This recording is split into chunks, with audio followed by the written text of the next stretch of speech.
Ladies and gentlemen, I am pleased to welcome you back. I am here to assist you today, and I know that you use this video to help you fall asleep. So before we begin, please consider giving us a like, and I would truly appreciate it. Also, where are you from and what time are you watching? Now sit back, relax, and enjoy the story. The first time the car passed me, I barely noticed it. The second time, I felt a twinge of unease. By the fifth time, my heart was pounding so hard I could barely hear the sound of my own ragged breathing. As I sat there in my broken-down sedan on that pitch-black stretch of highway, I realized with growing horror that I wasn't just stranded. I was being hunted. My name's Alex, and until that night, I'd never given much thought to how vulnerable we all are out there on the open road. I was driving back from a business conference in Phoenix, taking the long way home to Los Angeles to enjoy some solitude after days of networking and forced small talk. It was just past midnight, and I was the only car on that lonely stretch of Highway 60 cutting through the Arizona desert. I remember thinking how beautiful the night was. The sky was a tapestry of stars, unobscured by city lights, and a full moon bathed the desert landscape in an ethereal glow. The radio was playing some old Eagles song, and I was tapping my fingers on the steering wheel, feeling more relaxed than I had in months. That's when my car started to sputter. At first, I thought I'd just hit a rough patch of road, but then the engine coughed. The lights on my dashboard started flashing, and I felt the car losing power. I managed to guide it onto the shoulder before it died completely, the sudden silence almost deafening after the noise of the engine and radio. No, I muttered, turning the key in the ignition. Nothing, not even a click. I pulled out my phone, already knowing what I'd see. No signal, of course. For a moment, I just sat there, trying to decide what to do. I had some water and snacks in the car, but no flashlight, no flares. I knew there was a town about 30 miles ahead, but in this darkness, walking seemed like a bad idea. My best bet was to wait for another car to pass by and hope they'd stop to help. That's when I saw the headlights in my rearview mirror. Relief washed over me as I watched the car approach. I turned on my hazard lights and stepped out of the car, waving my arms to get their attention. But the car didn't slow down. It sped past me, kicking up a cloud of dust that made me cough. As it disappeared into the darkness ahead, I caught a glimpse of a dark sedan, its taillights fading into the night. Thanks for nothing, I grumbled, getting back into my car. I tried the engine again, more out of hope than expectation. Still nothing. As I leaned back in my seat, trying to figure out my next move, I saw headlights in my mirror again. At first, I thought it was another car, but as it got closer, I realized with a start that it was the same dark sedan that had passed me before. It was coming back. My heart leapt. Maybe they'd realized I was in trouble and turned around to help, but once again, the car sped past without slowing. This time, though, I could have sworn it slowed down just a little as it passed me. An uneasy feeling started to creep over me. Twice could be a coincidence, but it felt off somehow. I locked my doors, suddenly very aware of how exposed I was out here. The desert, which had seemed so beautiful earlier, now felt vast and threatening. Every shadow looked like it could be hiding something, or someone. 10 minutes passed. 15. I was starting to think I'd overreacted when I saw those headlights again. The same car, coming back for a third pass. This time there was no doubt. It slowed considerably as it approached, enough that I could make out the silhouette of a driver, alone in the car. But before I could get a good look, it sped up again, disappearing into the night. My palms were sweating now, my heart racing. This wasn't normal behavior. No one drives back and forth on an empty highway in the middle of the night. Not unless they're looking for something, or someone. I tried my phone again. Still no signal. I thought about trying to flag down the next car that passed, but the idea of stepping out of my vehicle suddenly seemed terrifying. What if it was the sedan again? What if this time it stopped? The minutes crawled by, each one feeling like an hour. I jumped at every sound, the creak of the cooling engine, the whisper of wind across the desert, and all the while, I watched my mirrors, dreading the appearance of those headlights. I didn't have to wait long. For the fourth time, the sedan approached. This time, it slowed to a crawl as it passed me. I shrank down in my seat, trying to make myself as small as possible. Through the glare of the headlights, I could see the driver turning his head to look at me as he passed. In that moment, I knew with certainty that whatever was happening, it wasn't good. This person, whoever they were, had singled me out. They were toying with me, like a cat playing with a mouse before going in for the kill. As soon as the car passed, I made a decision. I had to get out of here. Even if it meant walking, it had to be safer than sitting here waiting for whatever this was to play out. I grabbed my phone and the bottle of water from the cup holder, took a deep breath, and opened my car door. The desert night was cool on my skin, the silence absolute. I started walking, keeping to the shoulder of the road, my eyes darting from the path ahead to the road behind me. I'd made it maybe half a mile when I saw the headlights again. My stomach dropped. It was coming back, faster this time. I looked around frantically for somewhere to hide, but there was nothing. Just flat desert stretching out on either side of the highway. The car was getting closer. In a panic, I threw myself down on the side of the road, pressing my body into a shallow ditch. I held my breath as the sedan approached, praying it would pass by. But it didn't. I heard the crunch of tires on gravel as it pulled onto the shoulder, right next to where I was hiding. The engine idled for a moment, then cut off. A car door opened and closed. Footsteps. Coming closer. I squeezed my eyes shut, my whole body trembling. This was it. Whatever sick game this person had been playing, it was about to end. "Hey, are you okay down there?" The voice was female, concerned. Not at all what I was expecting. I opened my eyes to see a middle-aged woman peering down at me, a flashlight in her hand. What? I stammered, too shocked to form a coherent sentence. "I saw your car back there," she said, offering me a hand. "I'm with Highway Patrol. We got a call about a broken-down vehicle, but it took me a while to find you. Are you hurt?" As she helped me up, I saw her car properly for the first time. It wasn't a dark sedan at all, but a Highway Patrol SUV. In my panic, I'd mistaken the light bar on top for an ordinary car roof. "But you kept driving past," I said, still trying to process what was happening. She nodded. "I was searching for you. Your car was empty, so I knew you must have started walking. I did a few passes to try to spot you on the road." The relief that washed over me was so intense it made my knees weak. I found myself laughing, the sound bordering on hysterical. The officer, Sarah, according to her name tag, was incredibly kind. She drove me back to my car, called a tow truck, and waited with me until it arrived. As we sat in her warm SUV, she explained that this stretch of highway was notorious for breaking down cell signals. She'd seen plenty of panicked drivers over the years. "The desert at night can play tricks on your mind," she said gently. "Isolation, darkness, unfamiliar surroundings. It's a perfect recipe for fear." As I watched my car being loaded onto the tow truck, I felt a mix of embarrassment and lingering unease. I knew Sarah was right. I'd let my imagination run wild, turning an act of kindness into a nightmare scenario. But I couldn't shake the memory of that fear, the absolute certainty that I was in danger. It's been months since that night, and I still think about it often.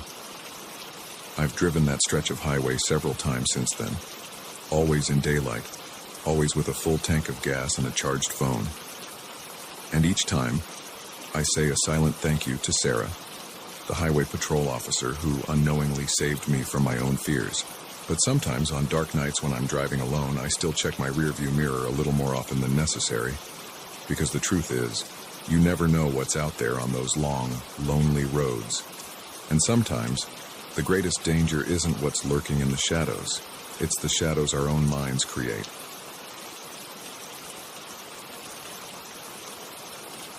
The shovel struck something hard, sending a jolt up my arms.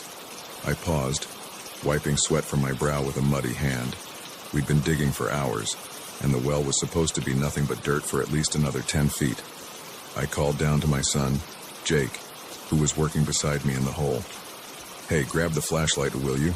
I think we hit something."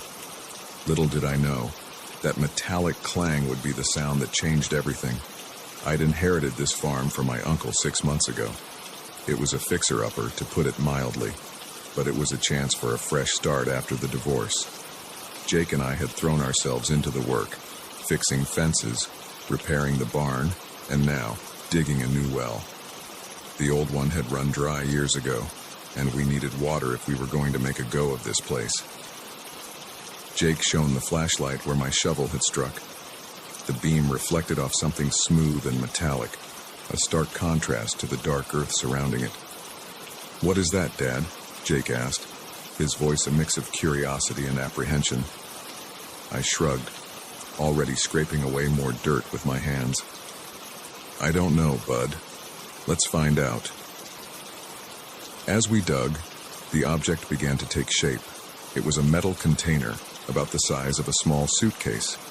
It looked old, the once shiny surface now pitted and corroded. My mind raced with possibilities. A time capsule, buried treasure, or just some farmer's junk, tossed in a hole and forgotten. It took another hour of careful digging to free the container from the earth. By the time we hauled it out of the well, the sun was setting, casting long shadows across the field. We carried our find back to the barn, both of us silent, lost in our own thoughts about what might be inside. Under the harsh glare of the barn's floodlights, I examined the container more closely. It was sealed tight, with no obvious way to open it. A faded inscription was barely visible on one side, but years of corrosion had made it illegible. "Should we open it?" Jake asked, practically bouncing with excitement.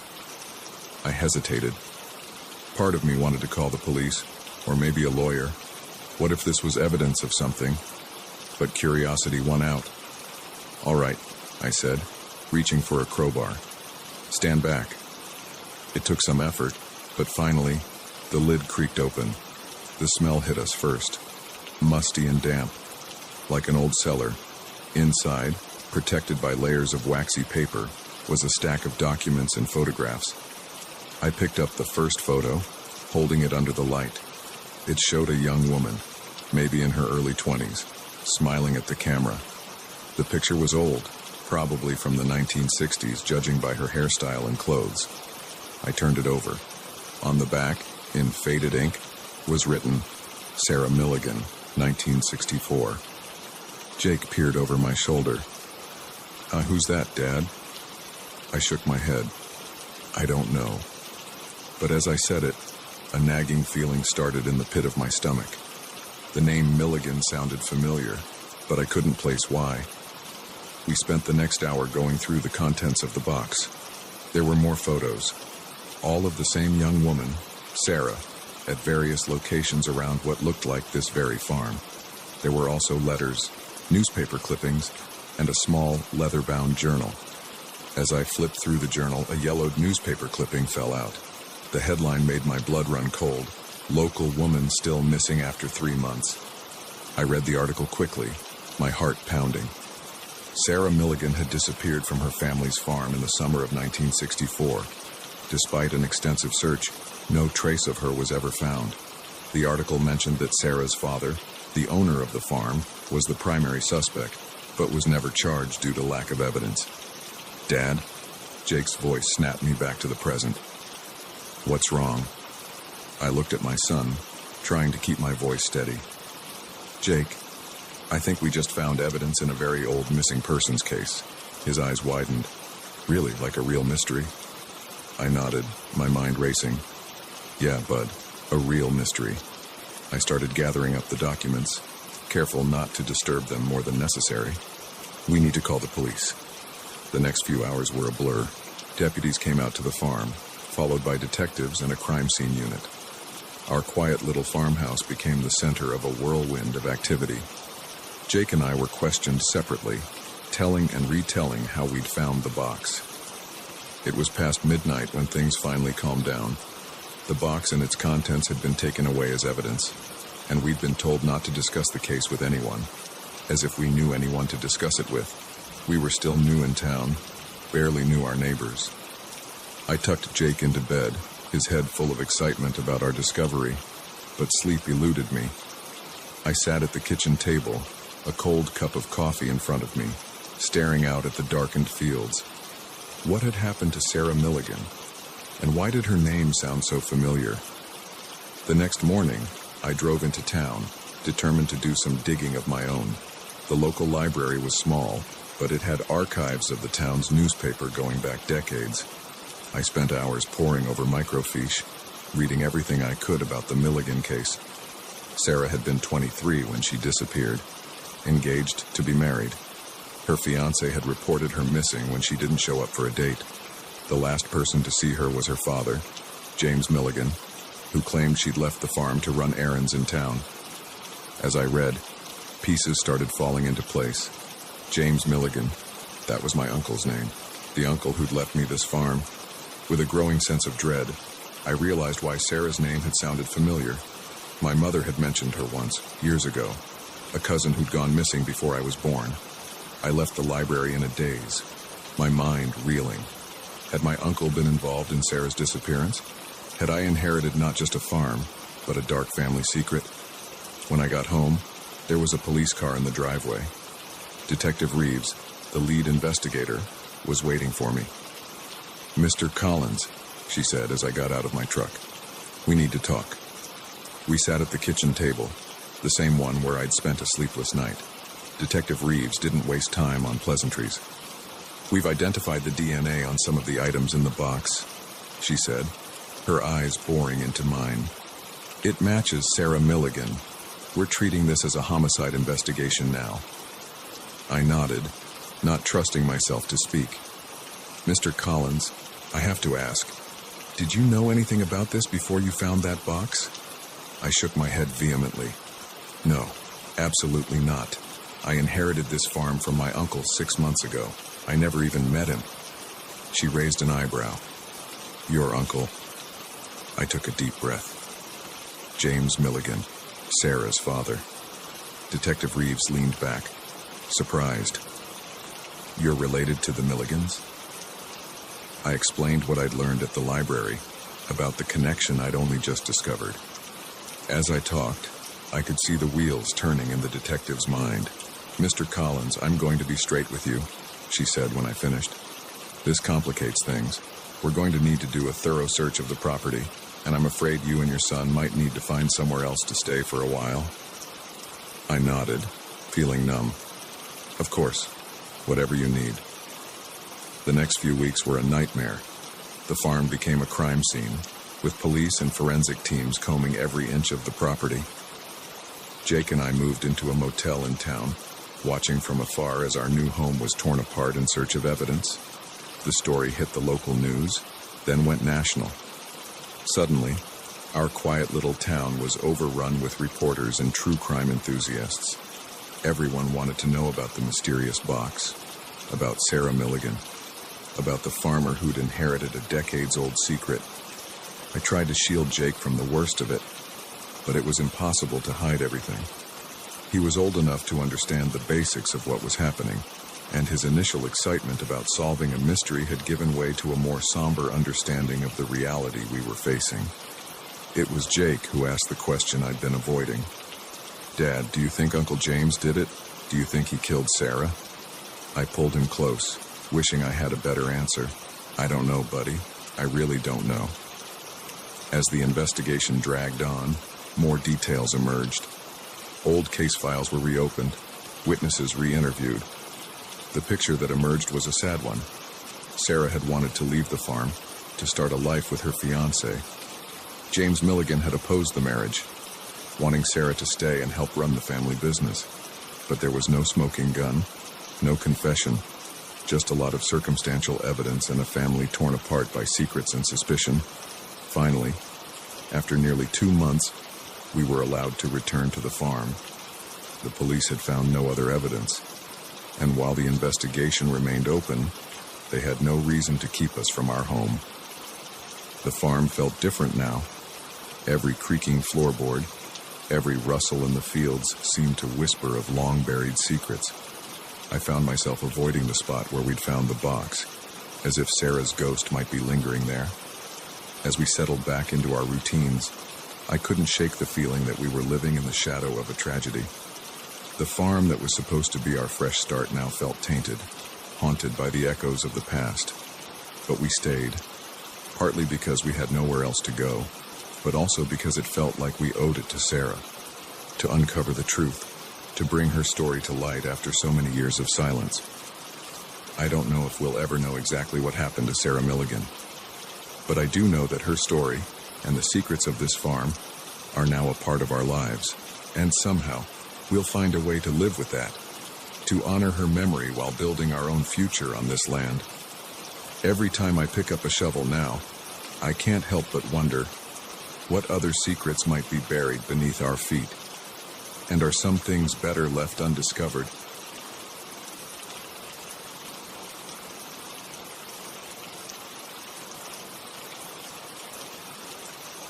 The first time I saw the blue sedan, I thought nothing of it. By the third time, my palms were sweating on the steering wheel. By the fifth, I was fighting the urge to scream.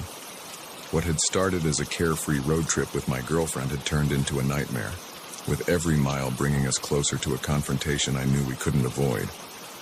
As I checked the rearview mirror for the 100th time, seeing those now familiar headlights, I realized with chilling certainty that our past had caught up with us, and it was driving a blue sedan.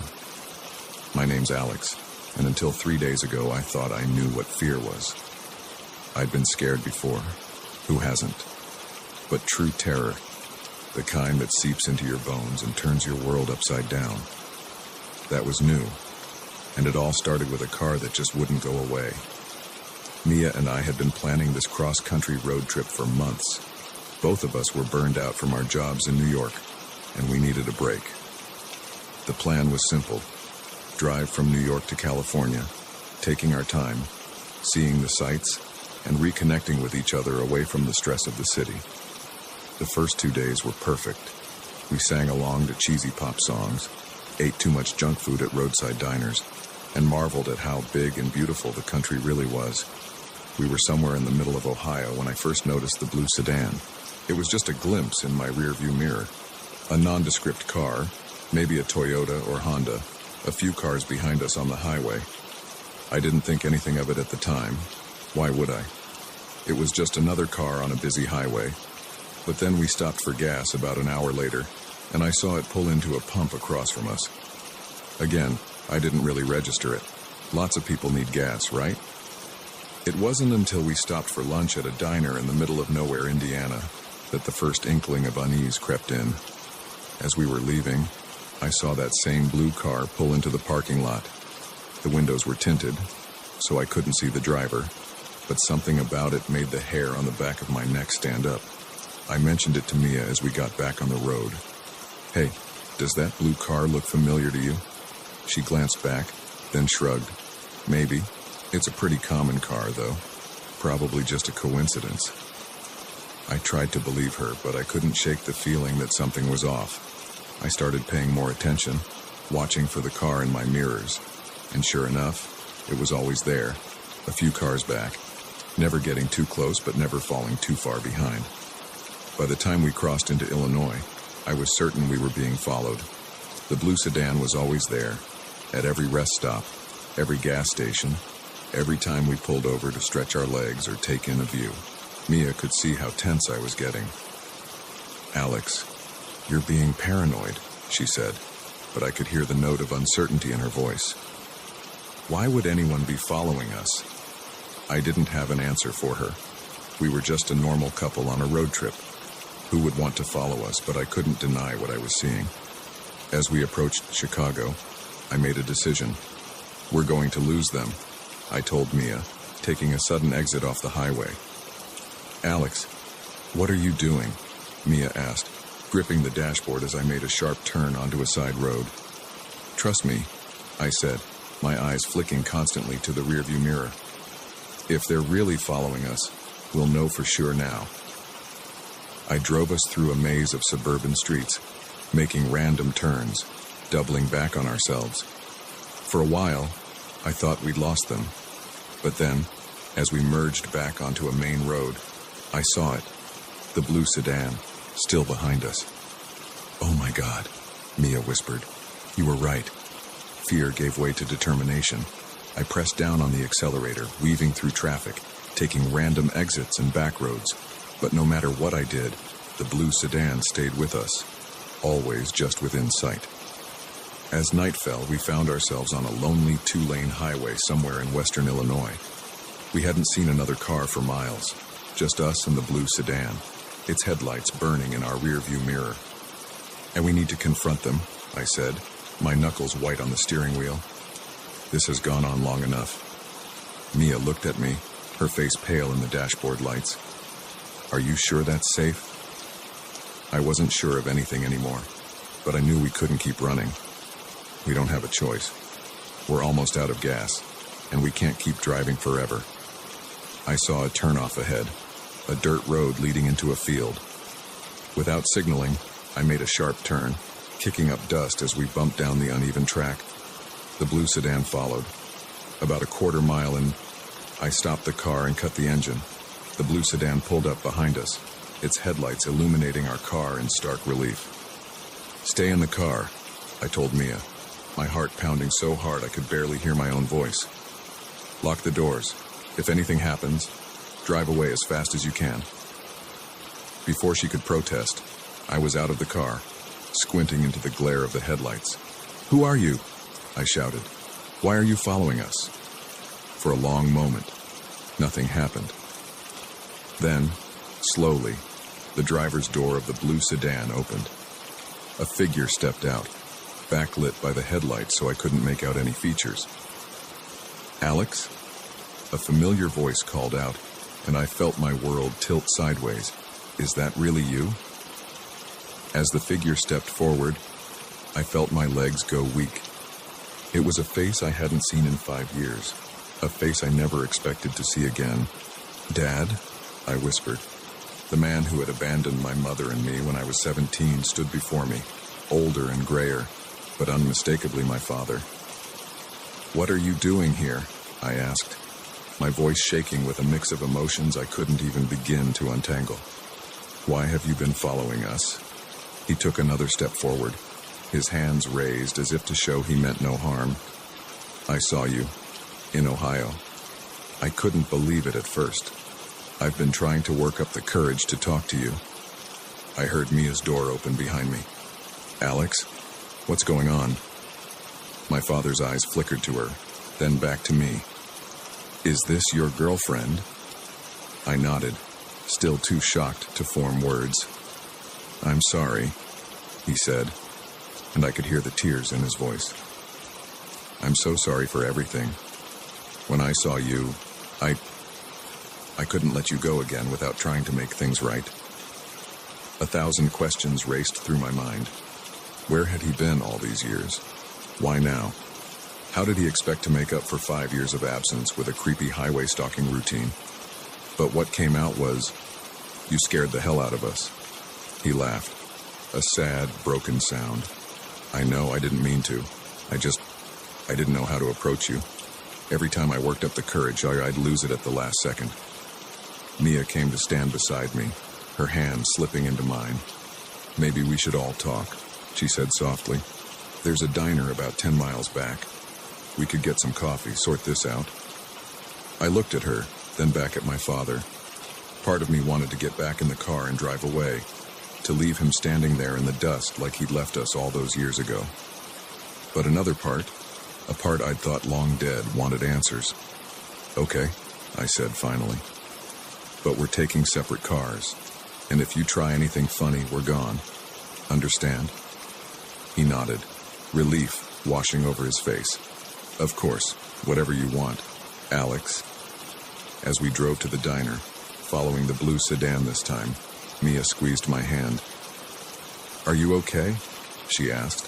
I shook my head. "I don't know. I never thought I'd see him again. I don't know what to feel." She leaned over and kissed my cheek. "Whatever happens, We'll face it together. That's what this trip was about, right? Facing things together. I managed a small smile. She was right, of course. When we'd started this road trip, we'd talked about leaving our baggage behind, about making a fresh start. I never imagined that baggage would come find us on the highway. As we pulled into the diner parking lot, I took a deep breath. I didn't know what would happen next, what explanations or excuses my father might offer. I didn't know if I could forgive him, or if I even wanted to try. But I did know one thing. This road trip had taken an unexpected turn, leading us not just across the country, but into the tangled web of my past. And whatever came next, Mia was right. We'd face it together. I stepped out of the car, ready to confront the man who had followed us across 3 states, the man who had once been my father, ready to hear his story, and maybe, just maybe, to start writing a new chapter in our own. As we walked into the diner, the smell of coffee and the hum of late-night conversations washing over us, I realized that sometimes the most important journeys aren't about the destinations we plan, but the unexpected detours that force us to face the things we've been running from all along.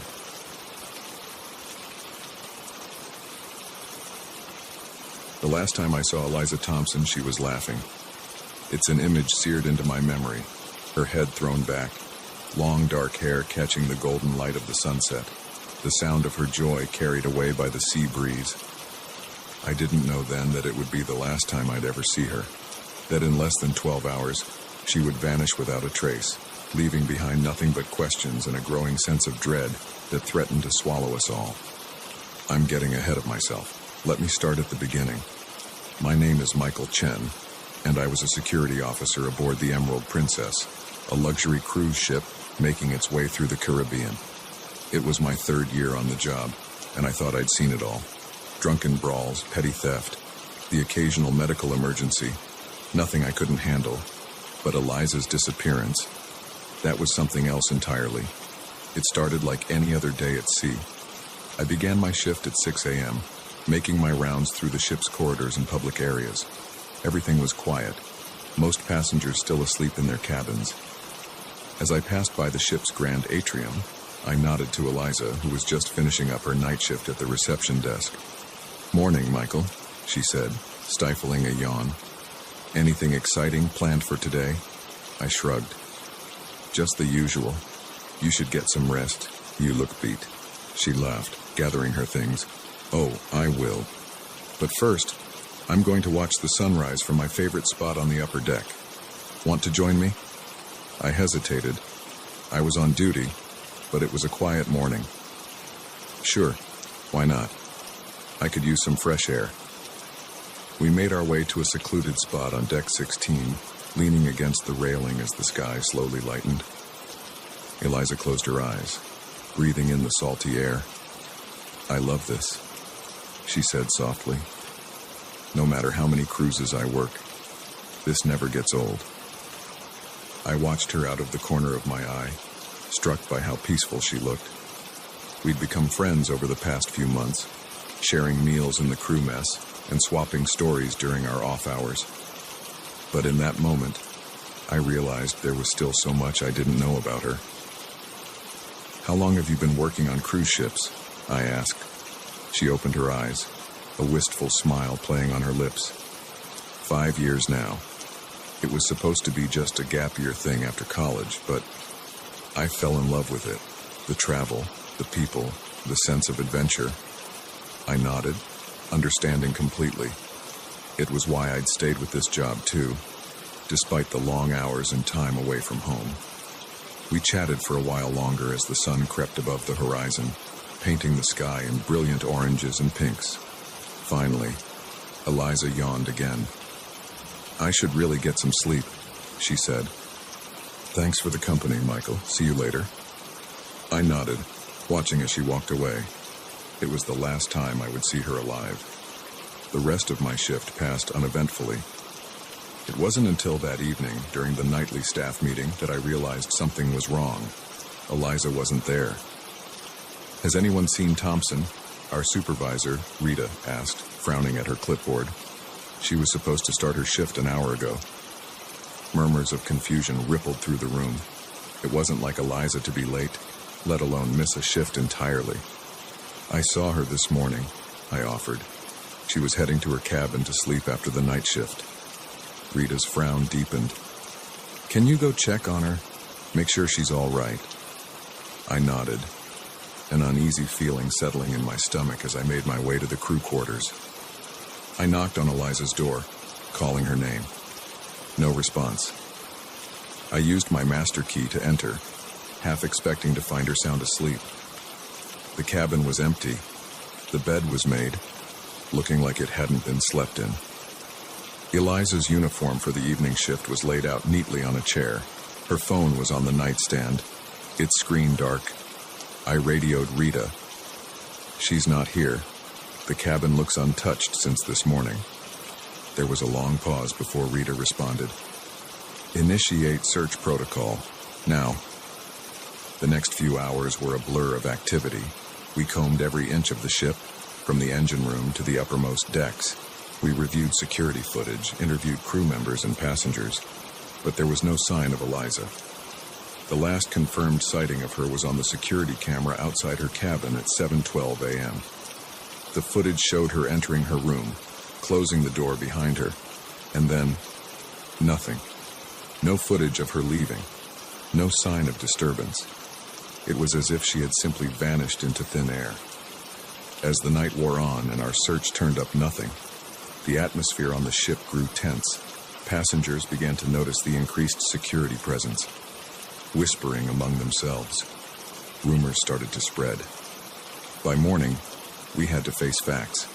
We had a missing person on our hands. The captain made an announcement, asking for any information about Eliza's whereabouts. Her picture was displayed on screens throughout the ship. We contacted the nearest port authorities and the cruise line's head office.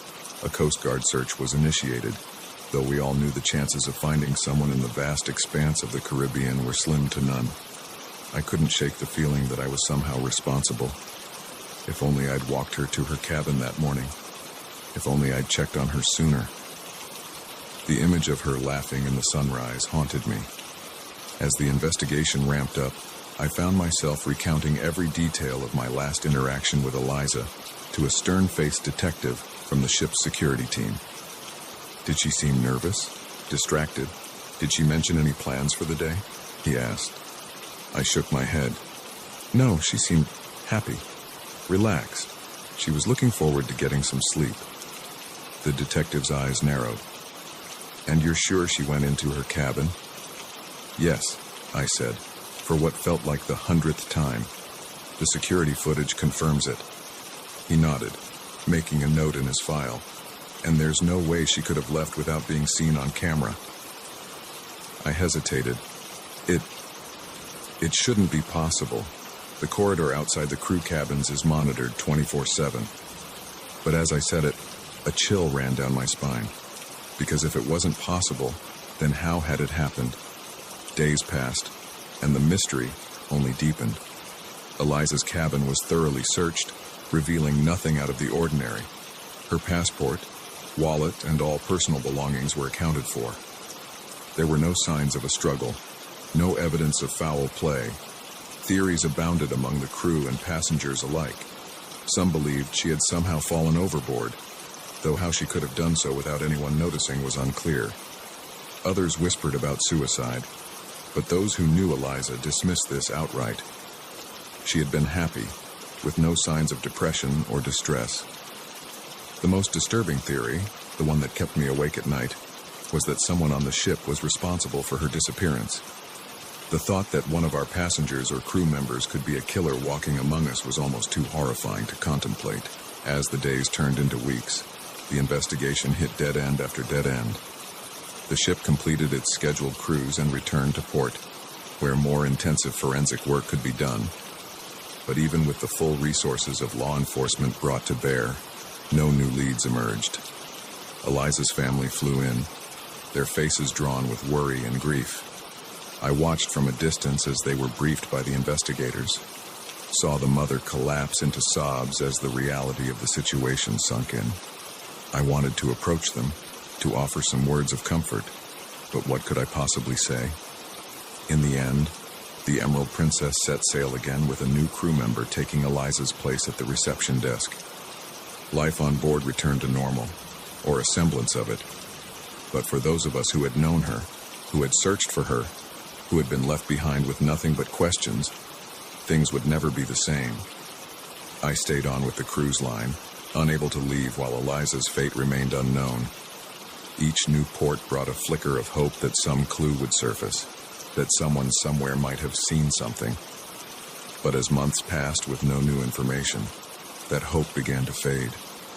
Sometimes, in the quiet hours of the night, I find myself on deck 16, staring out at the endless expanse of the sea. I think about Eliza, about her laugh, about the way she loved watching the sunrise. I wonder where she is, if she's still out there somewhere. And I can't help but feel that the ocean knows the truth, holding its secrets in its unfathomable depths.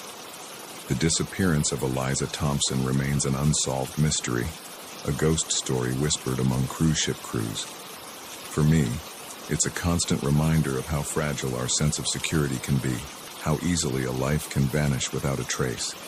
And every time I see a passenger enter their cabin, every time I watch a security camera feed, I can't help but wonder, could it happen again, in this floating city of steel and glass, surrounded by the vast, indifferent sea? Are any of us truly safe? The Emerald Princess sails on, carrying its cargo of vacationers and secrets. And somewhere out there, perhaps Eliza is still laughing, her voice carried away by the endless ocean breeze.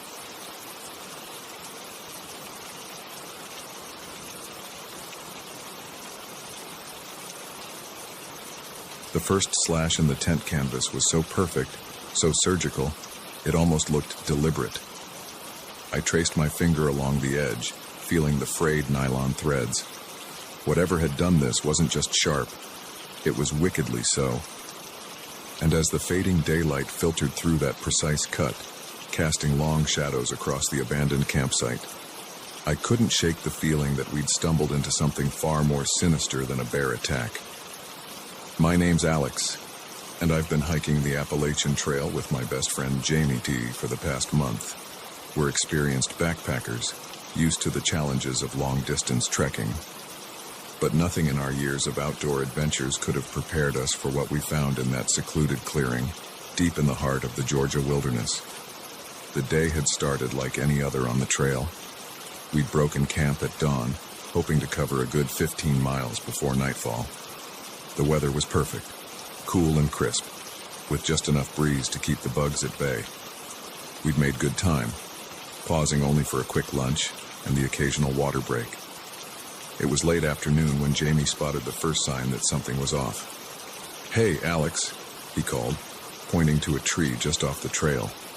"Check this out." I walked over, squinting at the trunk. There, carved deep into the bark, was a crude symbol, a circle with a jagged line through it. The cuts looked fresh, the exposed wood still oozing sap. "Weird," I muttered. "Never seen a trail marker like that before." Jamie shrugged. "Probably just some kid messing around." We pressed on, but I couldn't shake a growing sense of unease. The forest seemed quieter than usual, the usual chorus of birdsong and insect buzz oddly muted. And I could have sworn I caught glimpses of movement in my peripheral vision, always just out of sight when I turned to look. As the sun began to dip towards the horizon, we started looking for a suitable campsite. That's when we saw the clearing. It was perfect, a small, level area nestled between two rocky outcroppings, with a babbling stream nearby. But as we approached, we realized we weren't the first to discover this idyllic spot. The remains of a campsite lay before us, looking for all the world like its occupants had vanished in the middle of their stay. A tent stood in the center, its door flap open and swaying gently in the breeze. A small cooking pot sat on a makeshift fire pit, the ashes long cold. Backpacks and sleeping bags were scattered around, as if their owners had fled in a hurry. Jamie and I exchanged glances. This wasn't normal. Even the messiest campers usually packed up before moving on. "Hello?" Jamie called out. "Anyone here?" His voice echoed through the clearing, met only by the soft gurgle of the stream and the rustle of leaves overhead. We approached cautiously. That's when I noticed the first slash in the tent, and then another, and another. The entire structure was riddled with them, each cut precise and deliberate. What the hell? I breathed, peering inside the ruined shelter. The interior was a mess. Sleeping bags were shredded, clothes strewn about. A flashlight lay on its side, its beam creating eerie shadows as it illuminated a small notebook. I picked it up, flipping it open to the last entry. The handwriting was shaky, almost frantic. Day 3. It's still out there. We can hear it moving around the camp at night. The others think I'm crazy, but I know what I saw. It's not a bear. It's not anything natural. God help us if it gets in. I showed the notebook to Jamie, watching as the color drained from his face. We should go, he said, his voice barely above a whisper. Now. But as I turned to leave, something caught my eye. There, half hidden beneath a torn sleeping bag, was a camera. My hands shook as I picked it up, praying the battery wasn't dead. It wasn't. The screen flickered to life, showing the last image taken. My heart nearly stopped. The photo was dark, clearly taken at night. But there, just at the edge of the frame, illuminated by the flash, was something. A shape that was almost human, but not quite. Long, spindly limbs. A face that was more shadow than substance, and eyes that reflected the camera's flash like a cat's, but far larger. I dropped the camera, stumbling backwards. We need to leave. Now. But as I turned, I realized with horror that the sun had nearly set. The forest around us was deepening into twilight, shadows lengthening and merging into an impenetrable gloom. Jamie was already gathering his pack.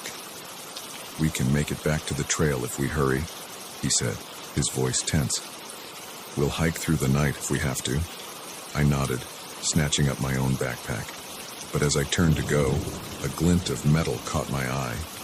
There, half buried in the soft earth near the fire pit, was a small silver locket. Without thinking, I scooped it up and shoved it in my pocket. We set off at a brisk pace, trying to retrace our steps in the fading light. But nothing looked familiar. The trees seemed to press in closer, their branches reaching out like gnarled fingers. More than once I could have sworn I heard something moving in the underbrush, always just out of sight. Do you remember that weird symbol we saw earlier? Jamie panted as we pushed through a particularly dense thicket. I think I see another one. He was right.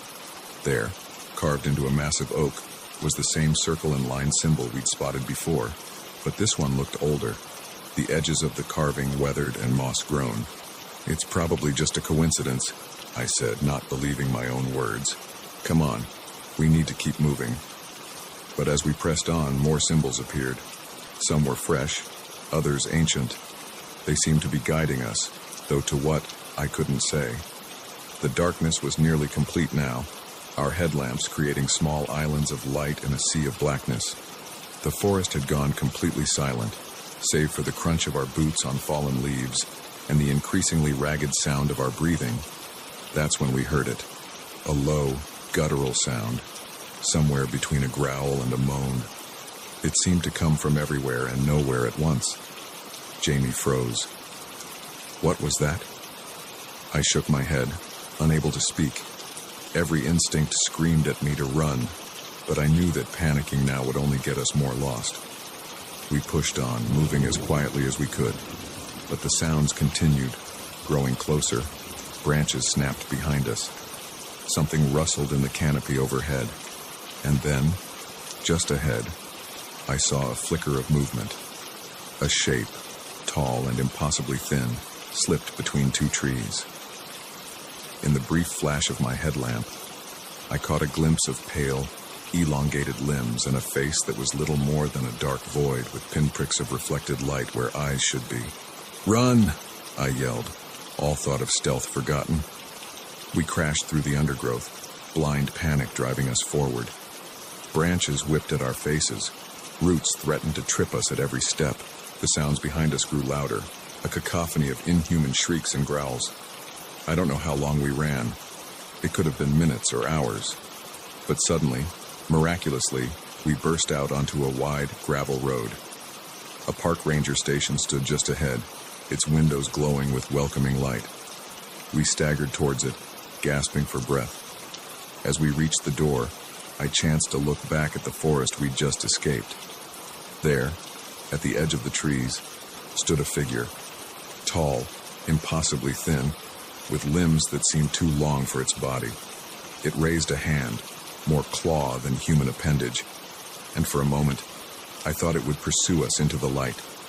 But then it turned, melting back into the shadows of the forest. In seconds, it was gone, leaving no trace of its presence. The rangers were skeptical of our stories, of course. They attributed our experience to exhaustion, dehydration, and an overactive imagination. But they did send out a search party to investigate the abandoned campsite. They found nothing. No slashed tent, no scattered gear, not even a trace of a campfire. It was as if the entire scene had vanished into thin air. In the days that followed, as Jamie and I recovered in a nearby town, I thought often of that silver locket I'd pocketed in my panic. When I finally worked up the courage to open it, I found a small photo inside, a smiling family, mother, father, 2 kids, posed in front of a familiar-looking clearing. I never reported finding the locket. Some part of me knew that doing so would only lead to more questions. Questions I wasn't sure I wanted answered. Jamie and I never finished our hike. By unspoken agreement, we packed up and headed home. Our adventure on the Appalachian Trail cut short. We don't talk much about what happened in those woods. But sometimes, on dark nights, when the wind whispers through the trees, I find myself thinking about that abandoned campsite, about the thing we saw in the forest. And I wonder, with a chill that goes bone deep, if somewhere out there, in the deepest, darkest parts of the wilderness, it's thinking about us too. The scream that tore through the cab of my truck that night wasn't human. It couldn't have been. No person could make a sound like that, raw, primal, and filled with a terror so deep it made my blood run cold. But it came from the man sitting next to me, the hitchhiker I'd picked up just an hour before. And as his eyes flew open, reflecting the dashboard lights like some wild animals, I knew with sickening certainty that whatever had just happened, whatever he'd seen in his dreams, was far from over. My name's Jack, and I've been driving big rigs across the country for the better part of 2 decades. I've seen my share of weird stuff out on the lonely highways, ghost lights, inexplicable weather, even the occasional UFO if you catch me after a few beers. But nothing, absolutely nothing, could have prepared me for what happened on that moonless night in the middle of nowhere, Nevada. It had started as a routine haul, Phoenix to Seattle with a trailer full of electronics. I was making good time, the miles melting away under my wheels as I cruised through the desert night. The radio kept me company, a mix of old country tunes and late-night talk shows about conspiracy theories and alien abductions. I was about halfway through Nevada when I saw him, a lone figure standing by the side of the road, thumb out. Now, I'm not usually one for picking up hitchhikers. Too many horror stories, too many risks. But something about this guy made me slow down. Maybe it was the lost look in his eyes, or the way he hugged himself against the chill desert wind. Whatever it was, before I knew it, I was pulling over. "Where are you headed?" I called out as he approached. "Anywhere but here," he replied, his voice barely above a whisper. I should have driven off right then, but instead, I found myself saying, "Hop in. I'm going to Seattle if that works for you." He climbed into the passenger seat, bringing with him the smell of dust and something else, something I couldn't quite place.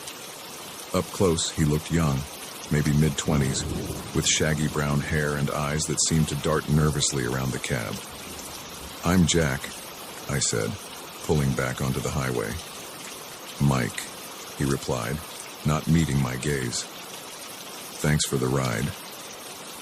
We drove in silence for a while, the only sound the rumble of the engine and the whisper of tires on asphalt. I tried to make conversation a few times, but Mike's responses were monosyllabic at best. Eventually, I gave up, focusing on the road ahead.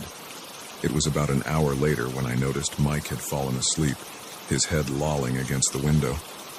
I turned the radio down a notch, not wanting to disturb him. That's when things started to get weird. It began with a twitch, just a small movement of his hand. Then his breathing changed, becoming rapid and shallow. His eyes started moving frantically behind closed lids and like he was in the depths of some intense dream. I was just about to wake him, worried he might be having some kind of fit, when he started muttering.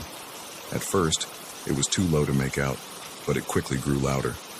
No, please, don't let it find me." A chill ran down my spine.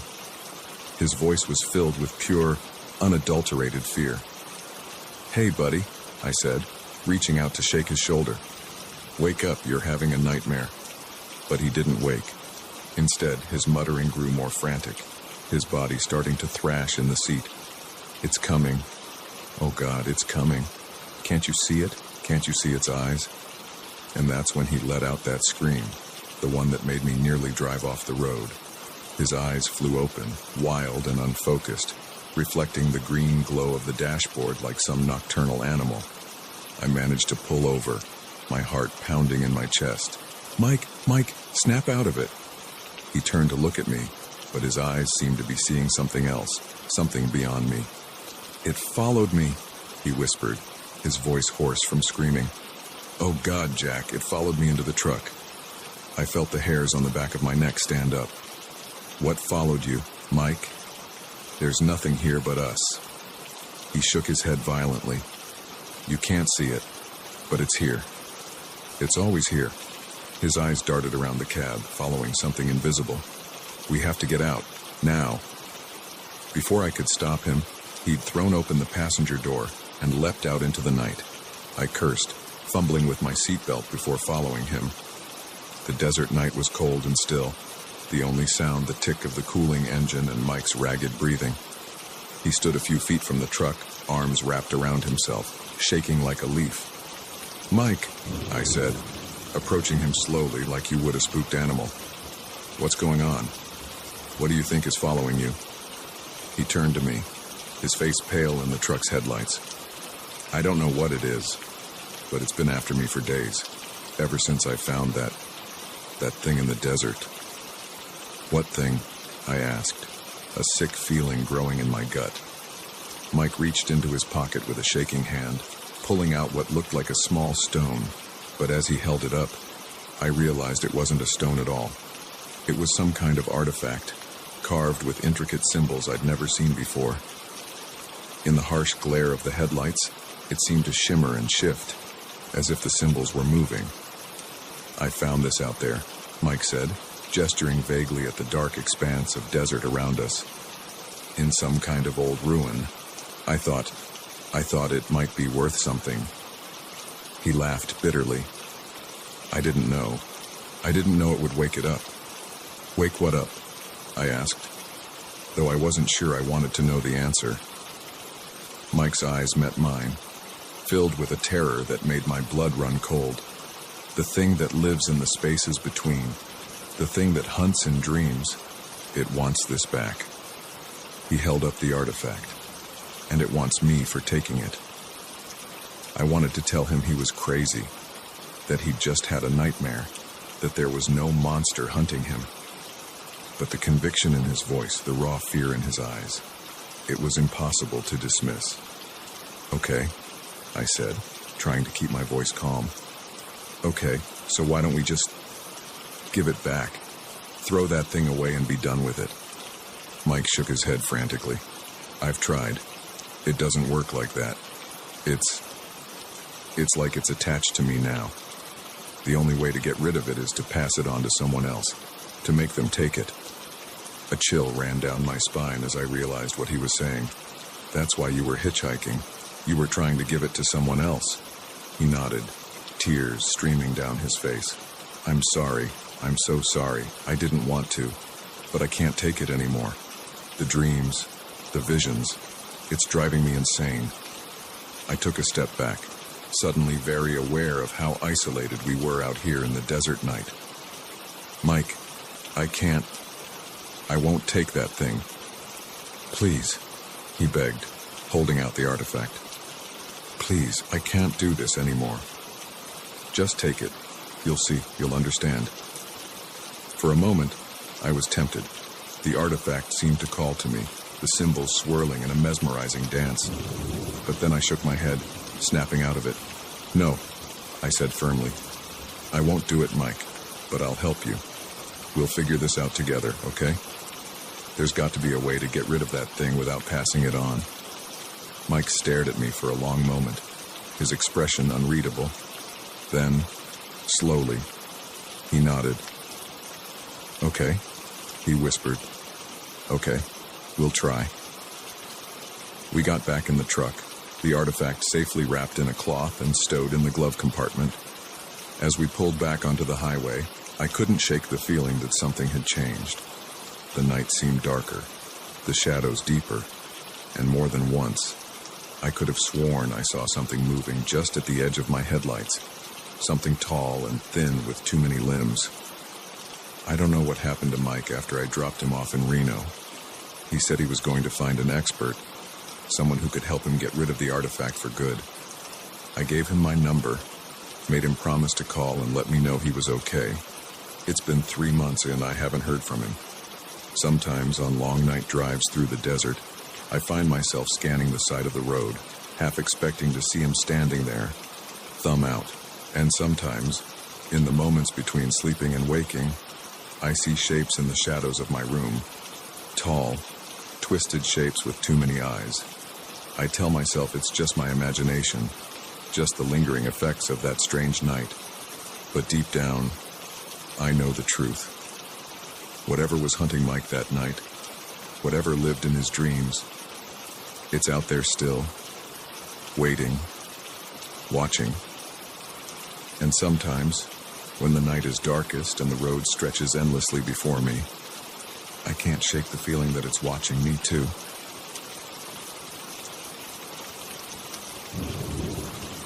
The leather-bound journal fell open in my hands, its yellowed pages releasing a musty cloud of dust and decay. At first, I thought it was just another relic of the farm's long history, maybe a record of crop yields or livestock lineages. But as my eyes skimmed the faded, spidery handwriting, my heart began to race. This was no ordinary farm ledger. The words human subject and genetic manipulation leapt out at me, and I realized with growing horror that I'd stumbled upon something far darker than I could have imagined. Little did I know, this discovery would plunge me into a nightmare that would make me question everything I thought I knew about the quiet, rural world around me. My name's Sam, and I'd only been working at Willow Creek Farm for about a month when I found the journal. Fresh out of college with an agriculture degree and dreams of someday owning my own farm, I'd jumped at the chance to work as a farmhand for old Mr. Harrison. The pay wasn't great, but the experience was invaluable, and there was something charming about the sprawling, slightly run-down property with its weathered barns and endless fields. Mr. Harrison was a quiet man, gruff but fair. He lived alone in the big farmhouse, his wife long dead, and his children moved away to the city. He didn't talk much about the farm's history, just gave me my daily tasks and left me to it. I spent my days mending fences, tending to the small herd of cattle, and helping to plant and harvest the crops. It was a hot, sticky afternoon in late July when Mr. Harrison asked me to clear out one of the old barns. Been meaning to do it for years, he'd grumbled. Might as well put you to use on it. Just pile up anything that looks worth keeping. Haul the rest to the burn pile. The barn was a cavernous structure, its interior dim and cool compared to the sweltering heat outside. Dust motes danced in the shafts of sunlight that streamed through gaps in the weathered boards. The air was thick with the smell of old hay and something else, something chemical that I couldn't quite place. I started in one corner, sorting through piles of rusted farm equipment, moldering sacks of feed, and broken furniture. It was monotonous work, and my mind wandered as I hauled item after item to the growing pile outside. That's when I noticed the loose floorboard. I might have missed it entirely if my boot hadn't caught on the edge, nearly sending me sprawling. Curious, I knelt down to examine it. The board shifted easily under my hands, and as I lifted it, I saw a small space underneath, just big enough to hide something. The journal was wrapped in oilcloth, surprisingly well preserved considering its hiding place. I pulled it out, glancing over my shoulder guiltily, though I knew Mr. Harrison was off in the fields. It felt invasive, reading someone else's private thoughts, but my curiosity got the better of me. As I began to read, that curiosity quickly turned to confusion, then to horror. The journal belonged to a Dr. Elliot Harrison, dated 1954. Mr. Harrison's father, I realized. But this was no ordinary farmer. The pages detailed complex scientific experiments, far beyond anything I'd learned in my agriculture courses. Dr. Harrison wrote about his attempts to create hardier cross, more productive livestock through genetic manipulation. But it wasn't just animals he was experimenting on. There were detailed notes about human subjects, vague references to volunteers from the local asylum. My hands shook as I turned the pages. Descriptions of failed experiments, of creatures that were neither fully human nor fully animal. Sketches that turned my stomach. And throughout it all, a growing sense of the doctor's obsession. His conviction that he was on the verge of a breakthrough that would revolutionize agriculture and change the world. The final entry, dated 1963, was different. The handwriting was shaky, almost frantic. It's done. The experiment was a success, but at what cost? They're out there now, hiding in the woods, in the fields. I can hear them at night, scratching at the walls. God forgive me for what I've created. I snapped the journal shut, my heart pounding. This had to be some kind of sick joke, right? Or maybe the ramblings of a madman. There was no way any of this could be real. But even as I tried to rationalize it, memories of odd occurrences around the farm began to surface. The strange noises I'd heard at night, dismissed as wildlife. The areas of the property Mr. Harrison had warned me to avoid. The way the cattle sometimes seemed spooked by something I couldn't see. I shoved the journal back into its hiding place, my mind reeling. I needed to get out of this barn, to get some fresh air and clear my head. As I stepped outside, blinking in the harsh sunlight, I nearly ran into Mr. Harrison. "Making progress?" he asked, eyeing the pile of junk I'd accumulated. I nodded, not trusting myself to speak. Did he know about the journal, about what his father had done? Mr. Harrison's eyes narrowed slightly, as if sensing my unease. "Everything all right, Sam? You look like you've seen a ghost."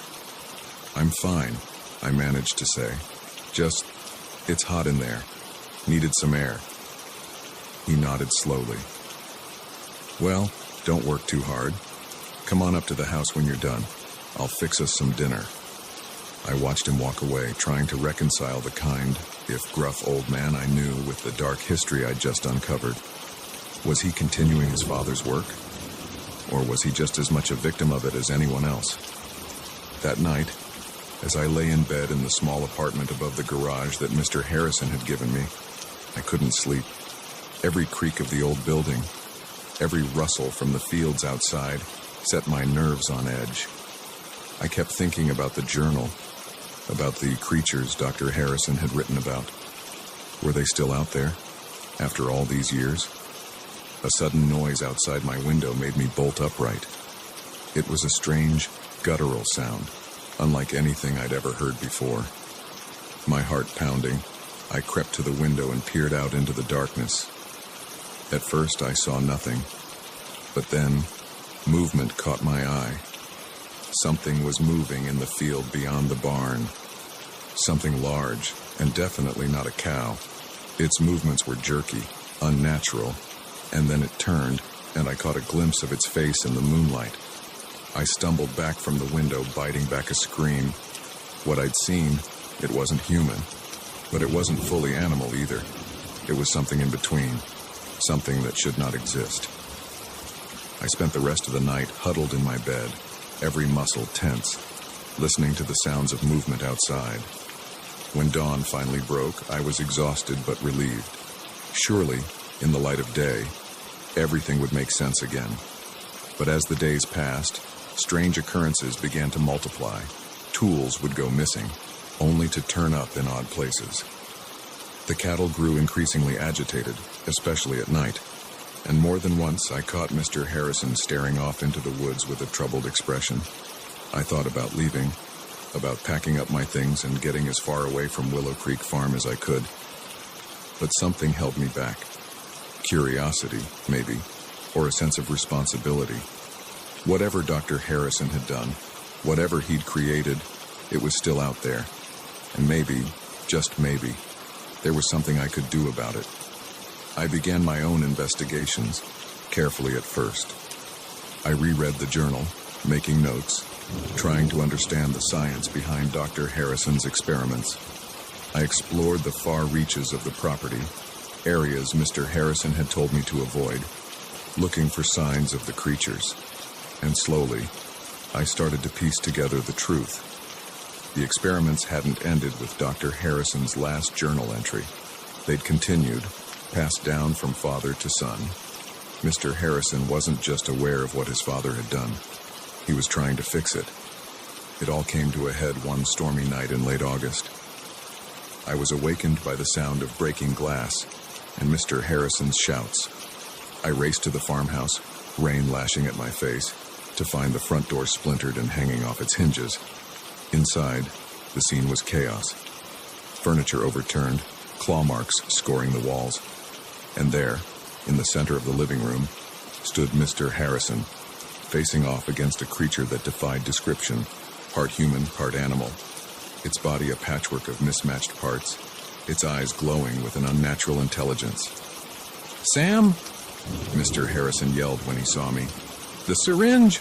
On the mantel!" I saw it then, a large syringe filled with a glowing blue liquid. Without thinking, I grabbed it and tossed it to Mr. Harrison. In one smooth motion, he caught it and plunged it into the creature's neck. The thing let out a howl that made my blood run cold. It thrashed wildly for a moment, then collapsed to the floor, its body seeming to melt and reform before my eyes.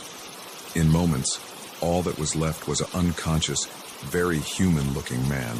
Mr. Harrison sank to his knees, his face a mask of exhaustion and relief.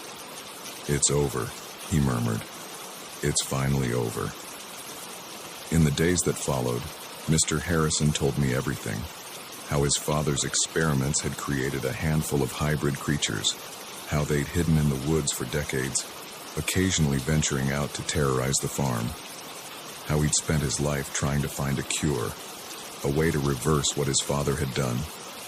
The man we'd captured that night was the last of them. With him cured, the long nightmare was finally over, but the weight of it, the dark legacy of Willow Creek Farm, would stay with me forever. I still work the farm with Mr. Harrison. We never spoke of that night to anyone else. Who would believe us? But sometimes, on quiet nights when the wind whispers through the cornfields, I find myself scanning the tree line, wondering if we truly found them all. And I can't help but think about the thin line between scientific progress and playing God, and how easy it is to cross that line with the best of intentions. The secrets of Willow Creek Farm are buried now, as they should be, but the lessons about responsibility, about the unforeseen consequences of our actions, those will stay with me always. And I'll never look at a quiet, rural farm quite the same way again. The footprints ended abruptly in the middle of the field, as if their owner had simply vanished into thin air. I stood there, flashlight in hand, my mind struggling to make sense of what I was seeing. 20 years on the force, and I'd never encountered anything like this. The car was still running, keys in the ignition, the driver's personal belongings untouched. It was as if the driver had stepped out for a moment and just disappeared. Little did I know, this seemingly routine call would lead me down a rabbit hole of inexplicable events and unsolved mysteries that would haunt me for years to come. My name's Sarah Jennings, and I've been a state trooper in Nevada for 2 decades. I thought I'd seen it all. High-speed chases, horrific accidents, even the occasional UFO report from some poor soul who'd been out in the desert heat too long. But nothing could have prepared me for what happened that night on a lonely stretch of Highway 50, deep in the heart of what locals call the loneliest road in America. It started as a typical night shift. I was cruising along the highway, more tumbleweed than traffic keeping me company, when the call came in. A passing motorist had reported an abandoned vehicle on the side of the road, hazard lights blinking. Standard procedure, I'd check it out, call a tow if necessary, and be on my way. As I pulled up behind the vehicle, a late model sedan, nothing remarkable about it, I noticed something odd. The engine was still running. I approached cautiously, one hand on my holster out of habit. The driver's side door was slightly ajar, but there was no sign of the driver. I shone my flashlight into the interior. Everything looked normal. A half-empty water bottle in the cup holder, a phone charging on the dashboard, a duffel bag in the back seat. No signs of a struggle, no blood, nothing to indicate foul play. "Hello?" I called out, sweeping my flashlight across the surrounding area. "Anyone there?" "Highway patrol." Only the whisper of the desert wind answered me. That's when I noticed the footprints, a single set, leading away from the driver's side door into the field adjacent to the highway. They were clear and purposeful, not the staggering tracks of someone injured or disoriented. I radioed in my situation and began to follow the prints. The field was mostly bare, scrub brush and hard-packed earth, easy to see the trail in the beam of my flashlight. I expected to find the driver relieving themselves behind a bush, or maybe having wandered off in confusion. Instead, I found nothing. The footprints stopped abruptly about 50 yards into the field. One moment they were there, clear as day, and the next, nothing. Just undisturbed earth stretching out into the darkness. I stood there for a long moment, my mind refusing to process what I was seeing. People don't just vanish. There had to be an explanation. I searched the area thoroughly, widening my circle, looking for any sign of disturbance. Nothing. No scuff marks to indicate someone had jumped or been lifted. No signs of a struggle. Just those footprints, ending in the middle of nowhere. By the time backup arrived, I was sweating despite the cool night air. My colleague, Mike, took one look at my face and knew something was off. "What have we got, Sarah?" he asked, his hand instinctively moving to his holster. I explained the situation, showing him the car, the footprints, the impossible ending. He followed me out into the field, his own bewilderment growing with each step. "This is weird," he said finally, standing at the end of the trail. "Really weird." We called in forensics, had the area cordoned off. The next few hours were a blur of activity, photographing the scene, taking casts of the footprints, searching the vehicle. The driver was identified as one David Chen, 37, a software engineer from San Francisco. His family was contacted. No, they hadn't heard from him. Yes, he was driving to visit them in Denver. No, he had no history of mental illness or erratic behavior. As dawn broke, casting long shadows across the field, and we were no closer to an explanation. David Chen had simply vanished, leaving behind a running car and a set of footprints that led nowhere. In the days that followed, the investigation intensified. Search parties combed the area. Helicopters with thermal imaging scanned for miles around. David's phone records, bank statements, and internet history were scrutinized. Missing persons bulletins were issued across multiple states. Nothing. Not a single clue as to what had happened to David Chen. Theories abounded, each more outlandish than the last. Some suggested he'd been abducted by criminals, by a cult, by aliens. Others proposed he'd staged his own disappearance. There was talk of secret government experiments, of portals to other dimensions. I tried to stay grounded, to focus on the facts. But the more I dug into the case, the stranger things became. A week after David's disappearance, I received an anonymous tip. The caller, a trembling voice disguised by some kind of modulator, told me to look into something called the Highway of Tears. At first, I dismissed it as another crackpot lead, but something about the caller's urgency stuck with me. That night, unable to sleep, I started researching. What I found chilled me to the bone. The Highway of Tears, it turned out, wasn't just one highway. It was a phenomenon reported across multiple states, even multiple countries. Lonely stretches of road where people had vanished without a trace, often leaving behind vehicles in perfect working order. In some cases, there were reports of strange lights in the sky. In others, witnesses described a feeling of lost time, of the world around them seeming to shift and change. The deeper I dug, the more cases I found that mirrored David's. A woman in Alaska whose car was found running, her purse still on the seat, footprints leading into the snow before suddenly stopping. A truck driver in Australia who vanished while making a routine delivery, his rig discovered idling on the side of the outback highway. I began to compile a file, cross-referencing cases, looking for patterns. Most of the disappearances happened at night. Many occurred in remote areas. In several cases, witnesses reported electronic malfunctions, radios cutting out, phones losing signal, just before the disappearances. As my off-duty hours became consumed by this research, I could feel myself changing. I became jumpy, paranoid. Every time I patrolled that stretch of Highway 50, I found myself scanning the horizon, half expecting to see strange lights or shadowy figures. My colleagues noticed the change. Mike confronted me about it one night over coffee at the station. "Sarah, you've got to let this go," he said, his eyes full of concern. "The Chen case is cold. It's eating you up." I wanted to tell him everything, about the Highway of Tears, about the patterns I'd discovered, but I knew how it would sound. I'd be taken off active duty, sent to psych eval. So I nodded, promised to take some time off, to get my head straight, but I couldn't let it go.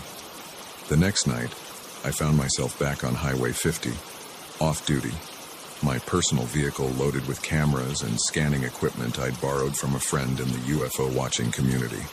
I don't know what I expected to find. Proof, maybe. Something to make sense of the senseless, to explain the inexplicable.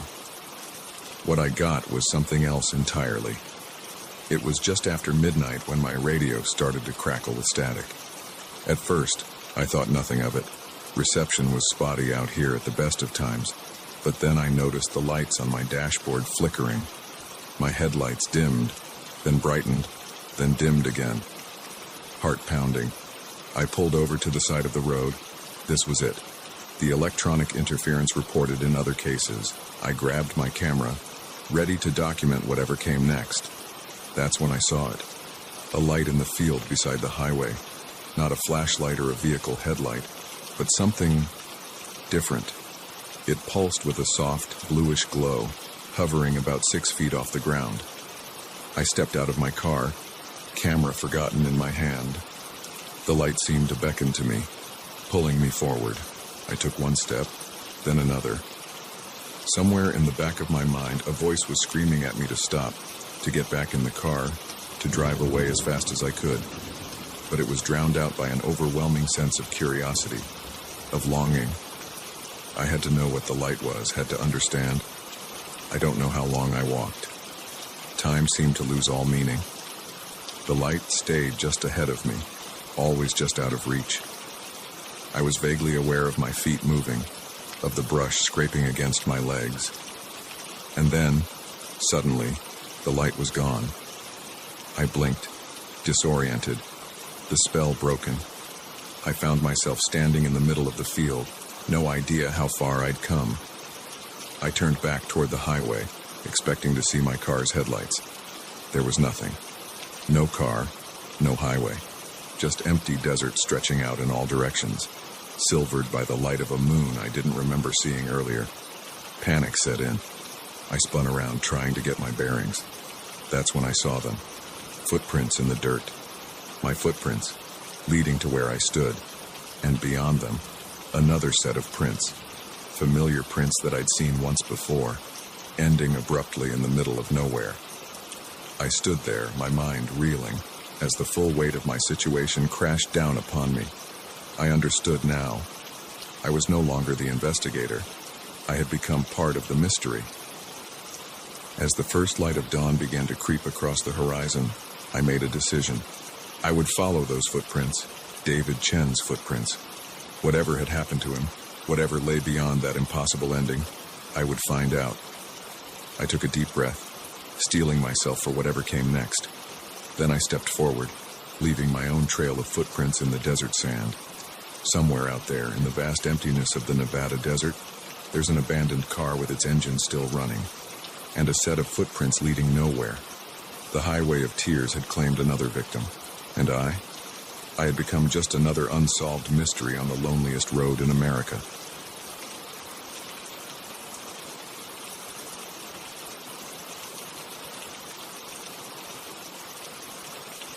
The first footprint appeared like a phantom in the morning dew, its shape unmistakably human yet far too large to belong to any of us. I stared at it, my coffee mug forgotten in my hand, as the rising sun cast long shadows across our ravaged campsite. Our food was strewn about, tents slashed, and an eerie silence hung in the air where birdsong should have been. But it was that single, massive footprint that sent a chill down my spine. Whatever had visited us in the night was no ordinary animal, and I had a sickening feeling it wasn't done with us yet. My name is Alex, and this camping trip was supposed to be a chance for my family to reconnect, to escape the constant buzz of technology and remember what it was like to just be together. My wife, Sarah, our 2 kids, Lily and Max, and I had spent months planning this getaway to Blue Pine Campground, a remote site nestled deep in the mountains. We'd arrived late yesterday afternoon, the kids buzzing with excitement as we set up our tents and gathered wood for the fire. As the sun set, we roasted marshmallows and told ghost stories, our laughter echoing through the trees. It felt perfect, like we'd finally found a way to pause the hectic pace of our lives and just breathe. If only I'd known then how quickly our idyllic retreat would turn into a nightmare. The first sign that something was wrong came in the middle of the night. I woke to the sound of rustling outside our tent, far too loud to be a raccoon or any of the small wildlife we'd been warned about. Grabbing my flashlight, I unzipped the tent flap and peered out. The beam of light caught a flash of movement at the edge of our campsite. Something large ducked behind a tree, too quickly for me to make out its shape. Heart pounding, I zipped the tent back up and lay awake for hours, listening to the sounds of something large moving around our camp. When morning came, the full extent of the intrusion became clear. Our cooler had been upended, its contents scattered across the ground. Claw marks scored the sides of our tents, and there, in a patch of bare earth, was that enormous footprint. "Alex, what's going on?" Sarah's voice snapped me out of my daze. She stood in the entrance of our tent, her eyes widening as she took in the scene. I tried to keep my voice calm for her sake. "Looks like we had a visitor last night. Probably a bear." But even as I said it, I knew it wasn't true. Bears didn't leave footprints like that. As Sarah woke the kids and we began to clean up the mess, I couldn't shake the feeling that we were being watched. The forest around us seemed too quiet, the shadows between the trees too deep. "Dad, can we go home now?" Lily asked, her voice small and frightened as she clutched her stuffed rabbit. I wanted nothing more than to say yes, to pack up our things and drive back to the safety of civilization. But when I tried to start the car, my blood ran cold. The engine sputtered and died, refusing to turn over no matter how many times I tried. "It's okay," I told my family, trying to project a confidence I didn't feel. "Probably just a dead battery. I'll hike down to the ranger station and get help." Sarah grabbed my arm, her eyes wide with fear. "You can't go out there alone.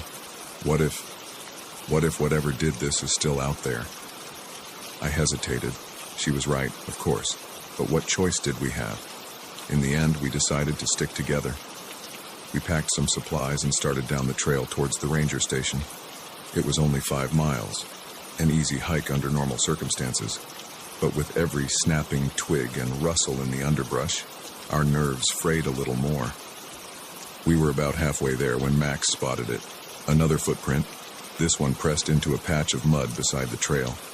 It was even larger than the first, and fresher. "It's following us," Sarah whispered, pulling the kids close.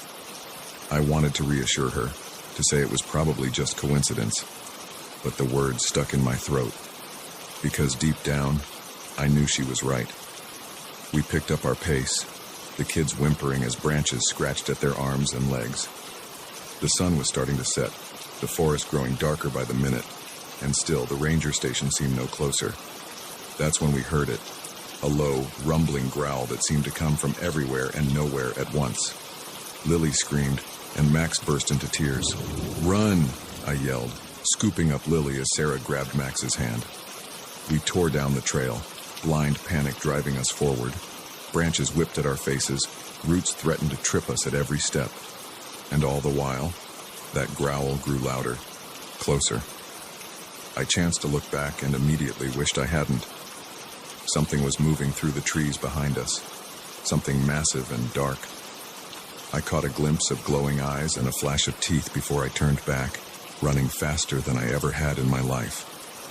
We burst into a small clearing, gasping for breath. And there, like a miracle, was a cabin. Not the ranger station we'd been aiming for, but at that moment it looked like salvation.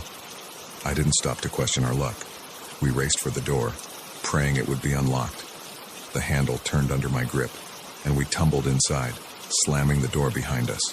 For a long moment, we just stood there, chests heaving, listening to the sounds of something large circling the cabin.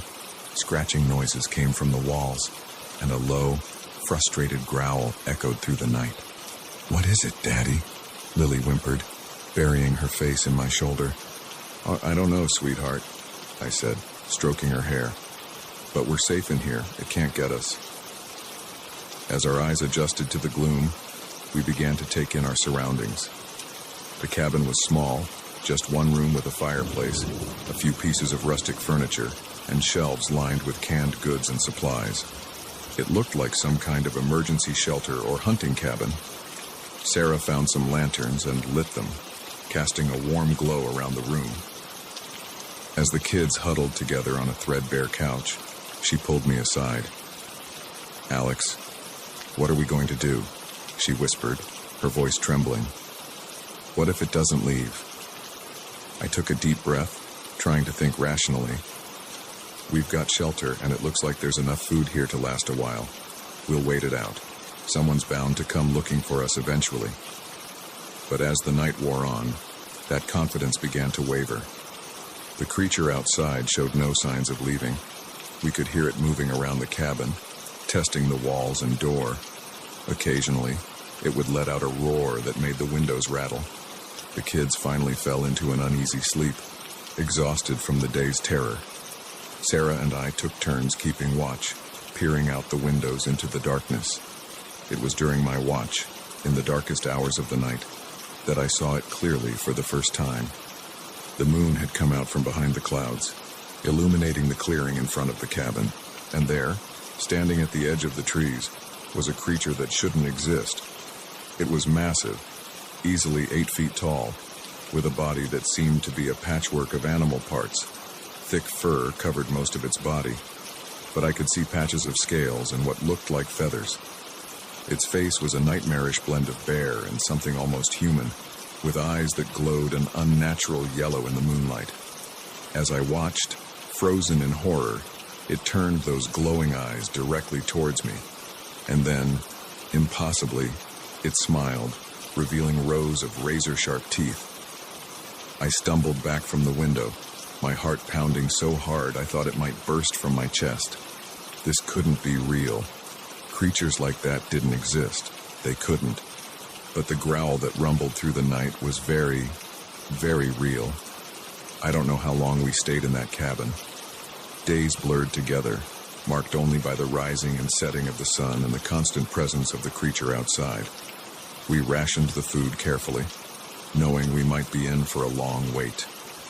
The kids were surprisingly resilient, turning our confinement into a game of sorts. But I could see the strain wearing on Sarah. the constant fear taking its toll. On what I think was the 5th day, we woke to silence. No growls, no scratching at the walls. Cautiously, I peered out the window. The clearing was empty. We waited another full day before we dared to venture out. The forest seemed normal again, birds singing, small animals scurrying about. But the claw marks on the cabin walls and the massive footprints in the mud were undeniable proof that our ordeal had been real. We made our way back to our campsite, half expecting to find it destroyed. Instead, we found park rangers and a search party. Our car had been fixed. Apparently, someone had noticed it sitting abandoned and called it in. We told them a sanitized version of events, that we'd gotten lost, found the cabin, and waited out a storm. Who would believe the truth? As we drove home, the kids chattering excitedly about their adventure, I couldn't shake the feeling that we'd glimpsed something we were never meant to see. A creature that lurked in the shadows of the world, defying explanation. We never went camping again. But sometimes, on dark nights when the wind howls outside our safely locked doors, I find myself thinking about that cabin in the woods. And I wonder if, somewhere out there in the vast wilderness, that creature is still roaming, waiting for the next unsuspecting family to cross its path. The wilderness holds secrets, ancient and terrifying, and sometimes those secrets have teeth and claws. The first thing I noticed was the silence. On a cruise ship carrying over 3,000 passengers and 1,500 crew members, silence is never a good sign. I stood in the middle of the Lido deck, where just hours ago families had been splashing in the pool and music had been blaring from the speakers. Now, there was nothing but the gentle lapping of waves against the hull and the distant hum of engines. As I turned in a slow circle, taking in the abandoned lounge chairs and half-empty cocktails, a chill ran down my spine. Where was everyone? And why did the air suddenly feel so different? My name is Mia Chen, and what should have been a relaxing Caribbean cruise turned into the most bewildering and terrifying experience of my life. I'm still not sure I believe what happened to me, but I know one thing for certain. Time isn't as linear as we think it is, and sometimes the fabric of reality can slip in ways we can't begin to understand. It had started as a typical day at sea. I'd woken up late, nursed a slight hangover from the previous night's karaoke party with a greasy breakfast, and spent the morning lounging by the pool with my latest beach read. Around noon, I decided to head back to my cabin for a quick nap before the afternoon's activities. I remember closing my eyes, the gentle rocking of the ship lulling me to sleep. When I woke up, the light filtering through my porthole window seemed off. Dimmer, somehow, with a strange bluish quality I'd never seen before. Disoriented, I checked my phone. The screen was black, completely dead despite having been fully charged when I lay down. Frowning, I got up and tried the cabin's phone. Nothing but a faint buzzing on the line. That's when I noticed the silence. No distant laughter from the hallway. No muffled announcements over the PA system. Just nothing. A knot of unease forming in my stomach. I stepped out into the hallway. It was deserted, the usual bustle of passengers and crew members conspicuously absent. My footsteps echoed unnaturally loud on the carpeted floor as I made my way towards the elevator bank. "Hello?" I called out, my voice sounding small and lost in the empty corridor. No response. The elevator arrived with a cheerful ding that seemed wildly out of place in the eerie silence. As I rode up to the Lido deck, I tried to rationalize what was happening. Maybe there was some sort of emergency drill I'd slept through. But no, they always announced those well in advance, and surely someone would have woken me. When the elevator doors opened onto the Lido deck, the full extent of the strangeness hit me. The massive open-air deck was completely deserted. Lounge chairs sat empty, some with towels and books still draped over them as if their occupants had just stepped away for a moment. The bars were unmanned, rows of colorful cocktails abandoned on their counters. I walked slowly around the deck, my heart pounding. "Hello?" I called again, louder this time. "Is anyone here?" Only the sound of the waves answered me. As I completed my circuit of the deck, I noticed something that made my blood run cold. The lifeboats were all still in place. If there had been some kind of emergency evacuation, surely they would have been launched. I spent the next few hours searching the ship, deck by deck, my panic growing with each empty room and deserted corridor I encountered. The theater, mid-setup for the evening show. The casino, slot machines blinking silently in the dim light. The main dining room, table set for a dinner that would never be served. Everywhere I looked, I found signs of life interrupted. Half-eaten meals in the buffet, a load of laundry tumbling endlessly in a dryer in the otherwise empty laundromat, a child's stuffed animal, dropped in the middle of a hallway. But of the thousands of people who should have been on board, I found no trace. As night fell, or what I assumed was night, given the deepening of that strange, bluish light, I made my way to the bridge, hoping against hope to find someone, anyone who could explain what was happening. The bridge was as deserted as the rest of the ship, but at least here there were signs of life. Radar screens blinked, showing our position in the middle of the Caribbean Sea. Navigation systems hummed softly. The ship was still on course, its automated systems continuing their work even in the absence of human oversight. I slumped into the captain's chair, exhaustion and fear finally overtaking me. What had happened? Where was everyone? And more importantly, what was I going to do now? As I sat there, staring blankly at the array of instruments before me, something caught my eye. The date display on one of the monitors. I blinked, sure I must be seeing things. But no, there it was in glowing green letters, August 13th, 2024. A week. Somehow, impossibly, a week had passed since I'd laid down for my nap. I laughed then, a high, hysterical sound that echoed weirdly in the empty bridge. This couldn't be happening. People didn't just lose a week of time. Entire ships full of people didn't just vanish. And yet, here I was. The next few days, if they were indeed days, as time seemed to have lost all meaning, passed in a blur. I roamed the ship, leaving notes in every public space, begging for a response, for some sign that I wasn't alone. I tried every phone, every radio, every possible means of communication, but was met with nothing but static.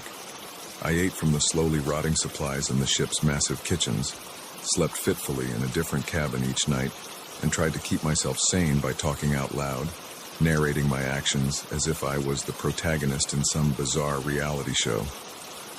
On what I think was the fourth day of my solitude, I saw the lights. At first, I thought I was hallucinating, my mind finally cracking under the strain of isolation. But no, there they were, distant pinpricks of light on the horizon growing larger by the minute. Hope surged through me. Another ship, a rescue party. I raced to the bow, waving my arms and shouting even though I knew they were still too far away to see or hear me. As the lights grew closer, I realized with a start that they weren't coming from the sea, but from the sky. My elation turned to confusion, then to a kind of numb acceptance. Of course. Why not?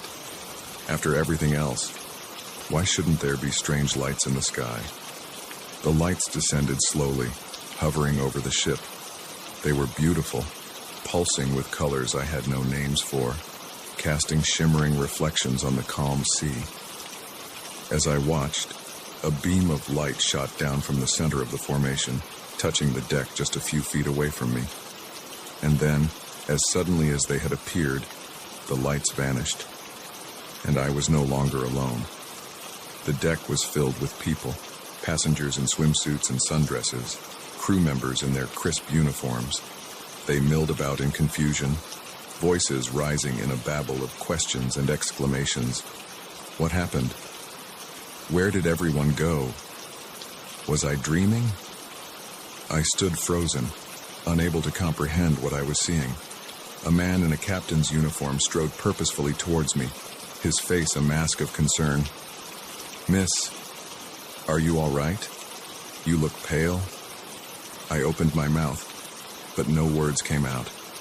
How could I possibly explain what had happened? In the days that followed, as the ship made its way back to port, a story was pieced together. According to everyone else on board, no time had passed at all. One moment they had been going about their day, the next they had found themselves standing on the deck, disoriented and confused. Only I remembered the empty ship, the days of solitude, the strange lights. Only I had lived through that impossible week. The incident made headlines around the world. Cruise ship reappears after mysterious disappearance. Experts were consulted. Theories were proposed and debunked. Some spoke of wormholes, others of alien abduction. A few fringe voices even suggested a mass hallucination or an elaborate hoax. As for me, I gave my statement to the authorities and then retreated from the public eye. How could I explain something I didn't understand myself? How could I describe the profound loneliness of those days on the empty ship? The bone-deep wrongness of a world slightly out of sync. I've never set foot on another cruise ship. The sight of the ocean fills me with a nameless dread, and sometimes, in the deepest hours of the night, I wake up in a cold sweat, convinced that I'm back there, alone on an empty ship, adrift in a sea of time. I don't know what happened on the paradise of the seas. I don't know where everyone went, or why I was left behind, or what those lights in the sky were. But I do know this. Our understanding of reality, of time and space, is far more limited than we think. There are things out there, forces at work, that we can't begin to comprehend.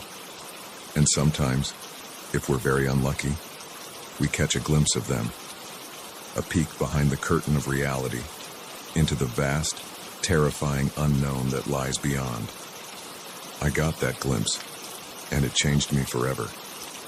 So the next time you're on a cruise, or any ship for that matter, and you feel a sudden chill, or notice the quality of light change ever so slightly, or find yourself alone in a place that should be crowded, remember my story, and hope, with every fiber of your being, that you don't slip through the cracks of time like I did. Because trust me, once you've experienced that kind of impossible solitude, you're never quite the same again.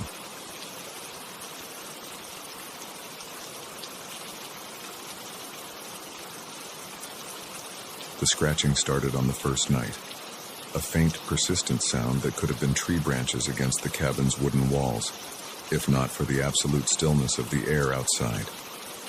I lay awake, Emily's steady breathing beside me, and listened as the noise grew louder, more deliberate.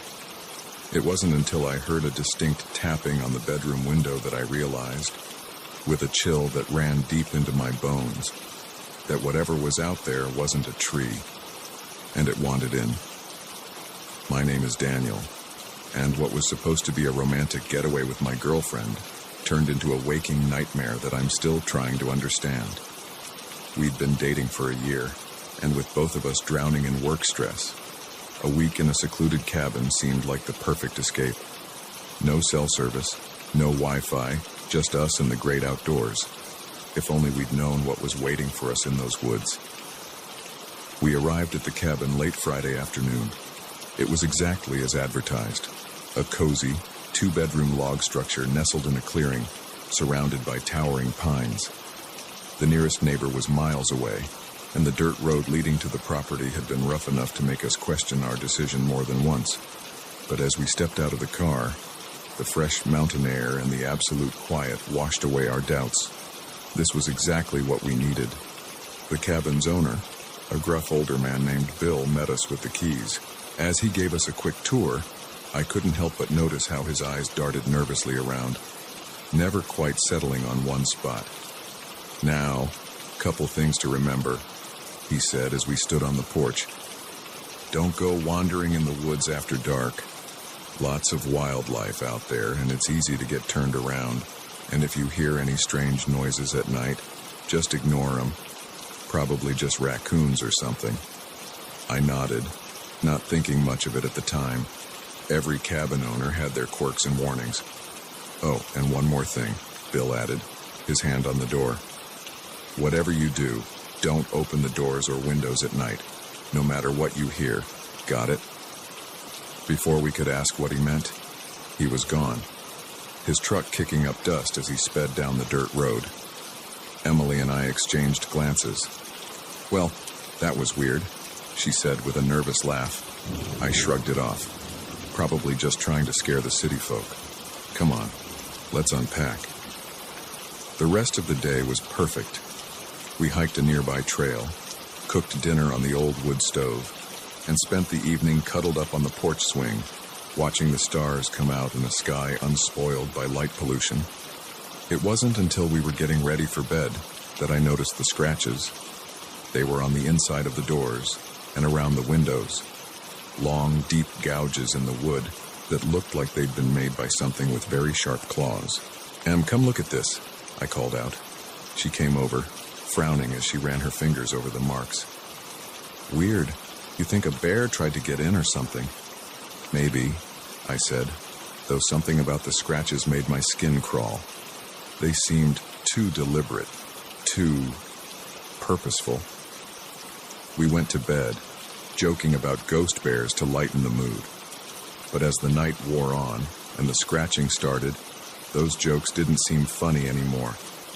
I lay there, every muscle tense, listening to the sound move around the cabin. Scratch, scratch, pause, scratch, scratch, pause. Then the tapping on the window, like something was testing the glass. Emily stirred beside me. "Dan, do you hear that?" I nodded, not trusting my voice. We clung to each other, barely breathing, as the tapping moved from window to window. Finally, after what felt like hours, it stopped. We eventually fell into an uneasy sleep as dawn began to break. The next morning, we tried to rationalize what had happened. Raccoons, we decided, or maybe a particularly persistent owl. We spent the day hiking and swimming in a nearby lake, the bright sunshine making the terrors of the night seem distant and silly. But as evening fell and we returned to the cabin, that sense of unease crept back. We double-checked all the locks, drew the curtains tight, and tried to distract ourselves with board games and wine. The scratching started earlier that night, more insistent than before, and this time it was accompanied by something else, a low, guttural sound that was almost, but not quite, a voice. "Daniel," Emily whispered, her face pale in the lamplight. "That's not an animal." I wanted to reassure her, to say it was just the wind or our imaginations playing tricks on us. But as the not-quite voice grew louder, forming sounds that were almost words, I couldn't lie to her or myself. We huddled together on the bed, watching the shadows under the door, listening to whatever was out there circle the cabin again and again. At one point, something heavy threw itself against the front door, making the whole cabin shudder. I thought about making a run for the car, but the keys were in the living room, and the idea of opening any door seemed impossible. So we waited, clinging to each other as the night stretched on endlessly. Just before dawn, in that darkest hour when hope seems furthest away, we heard a new sound. Footsteps on the porch, then a knock at the door, a human knock. "Hello? Anyone in there?" A man's voice, gruff but blessedly normal. We approached the door cautiously. Through the peephole, I could see Bill, the cabin owner, standing on the porch with a flashlight. I opened the door, relief flooding through me. "Bill, thank God. There's something out here, something..." He cut me off while pushing past us into the cabin. "I know. That's why I'm here. You two okay?" We nodded, still shaken. Bill did a quick circuit of the cabin, checking the windows and doors. When he was satisfied, he turned to us with a grim expression. "I owe you an apology," he said. "I should have told you the whole truth when you got here, but I was afraid you'd leave. And I need the money, if I'm being honest." "Told us what?" Emily demanded. "What the hell is going on here?" Bill sighed, suddenly looking much older. "This land, it's not right. Never has been, long as I can remember. Things live in these woods, things that ain't natural. Most of the time, they keep to themselves. But sometimes, especially when there's new blood around, they get curious. I felt a chill run down my spine. What kind of things? He shook his head. I don't rightly know. Never seen them clearly. But I've heard them, felt them watching. They're smart, whatever they are. Smart and hungry. Why don't you leave? Emily asked. Can't, Bill said simply. This land's been in my family for generations. And besides, he added, his voice dropping to a near whisper, I don't think they'd let me. We spent the rest of that night huddled in the living room with Bill, listening to his stories of the things that lived in the woods. Tales passed down through his family, of people who'd vanished over the years, of nights when the barriers between our world and something else seemed to thin. As the sun rose, casting long shadows through the trees, Bill stood up. They'll be gone now. They can't stand the daylight. You two should pack up and go. I'll refund your money. We didn't argue. Within an hour, we were in our car, speeding down the mountain road, the cabin receding in our rearview mirror. We never talked much about what happened that weekend. How could we explain it to anyone else? Even between ourselves, we found it easier to let the memory fade, to focus on our normal, safe lives in the city. But sometimes, on dark nights when the wind blows just right, I find myself listening for that scratching sound. And in my dreams, I still hear that almost voice, calling from just beyond the walls, trying to form words I hope I never understand. I don't know what lives in those woods. I don't know why it was so interested in us, or what it might have done if it had gotten inside. But I do know this. There are places in this world where the veil between realities is thin, where things we can't comprehend lurk just out of sight. If you ever find yourself in a secluded cabin, miles from civilization, and you hear a scratching at the door or a tapping at the window, remember my story. Keep the doors locked, the curtains drawn, and whatever you do, don't let it in. Because once you acknowledge those things in the dark, once you let them know you can hear them, they'll never stop calling. And sooner or later, curiosity or fear or simple exhaustion might lead you to answer. Take it from me, some calls are better left unanswered. Some doors are meant to stay closed. And some woods are best left unexplored, no matter how inviting they might seem in the light of day.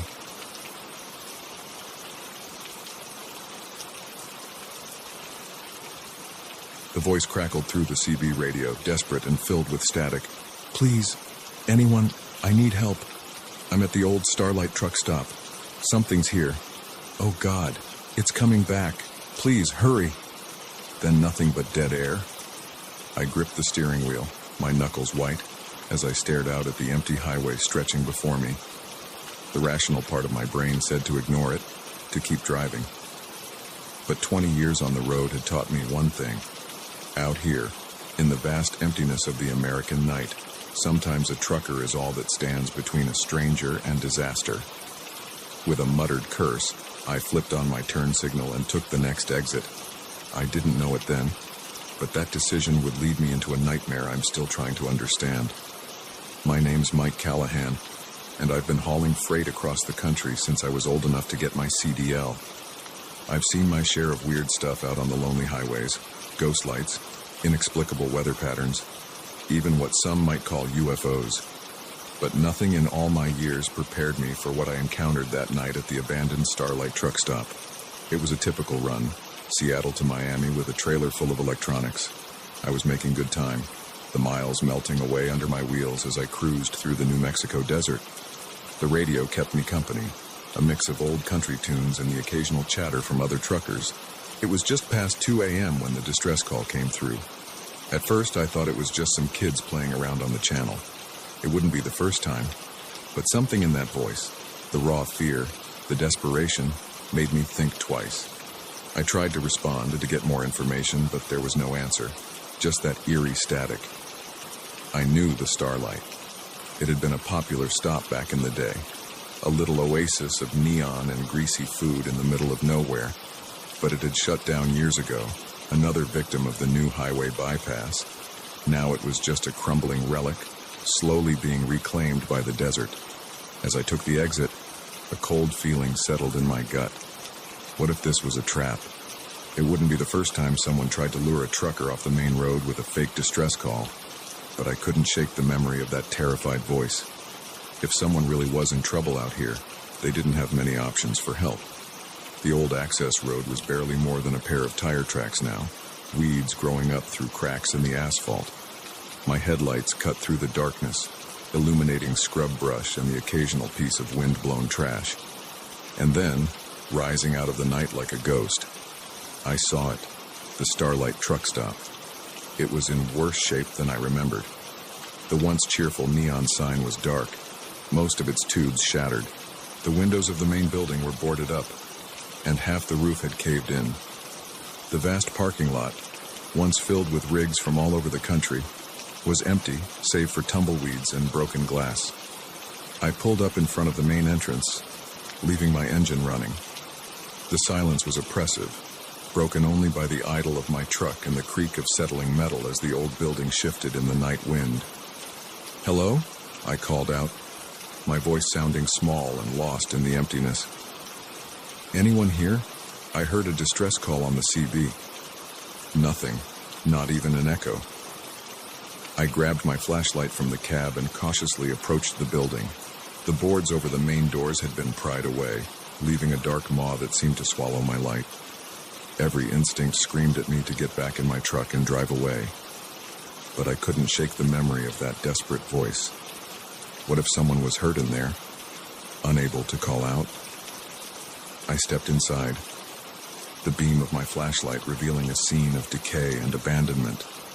Overturned tables, shattered plates, layers of dust covering everything. It looked like the place had been picked clean by scavengers years ago. "Hello?" I called again, my voice echoing in the empty space. "Anyone here?" A sound from the back of the building made me jump, a scraping noise, like something heavy being dragged across the floor. "Hey, you okay back there?" I moved towards the sound, my heart pounding. As I rounded the corner into what used to be the kitchen, my flashlight beam fell on something that made my blood run cold. There, propped up against an old stove, was a CB radio. It looked brand new, completely out of place in the decaying ruin around it.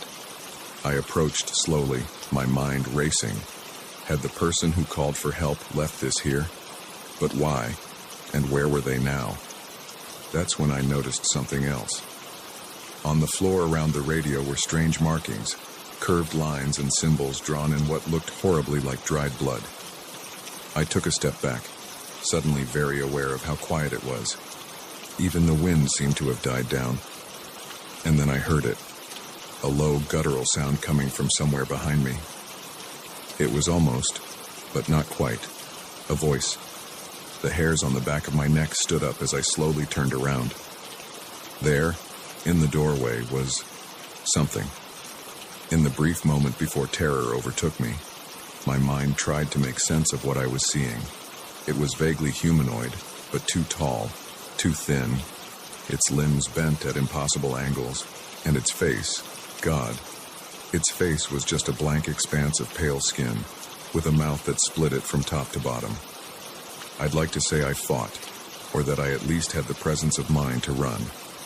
But the truth is, I froze. Rooted to the spot as that thing unfolded itself, growing even taller as it flowed into the room like smoke given form. It reached for me with hands that were more like claws, and I felt my consciousness slipping away. The last thing I remember is the CB radio crackling to life, that same desperate voice calling out for help. I woke up in my truck, parked on the side of the highway. For a moment, I thought it had all been a vivid nightmare.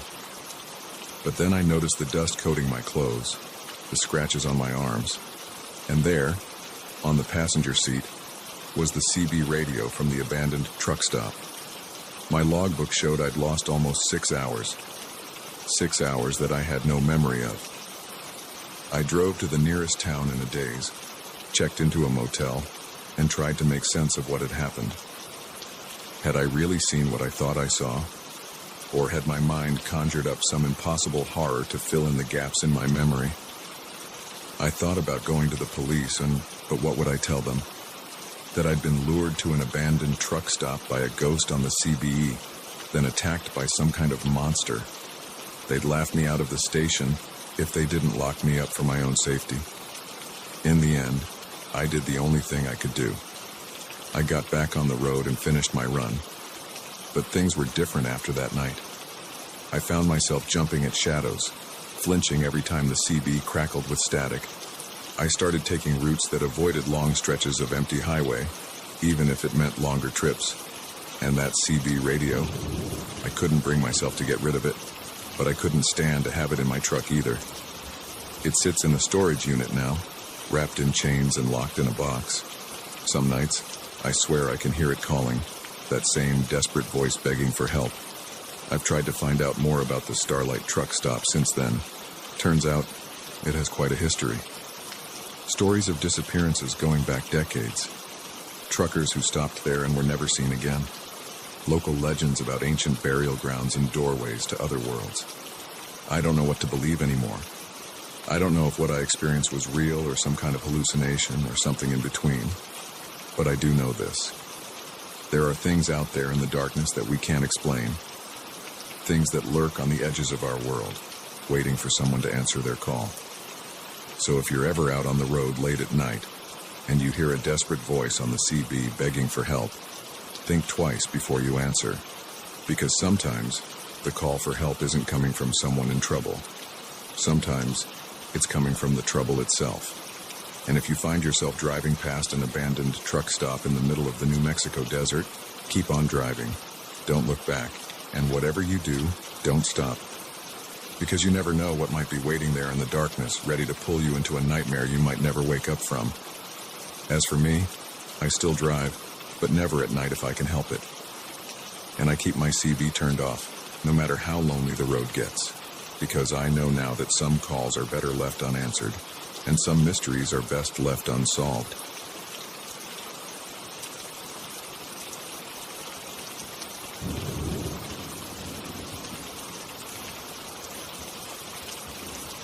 The first thing I noticed when I stepped out onto the porch that morning was the silence.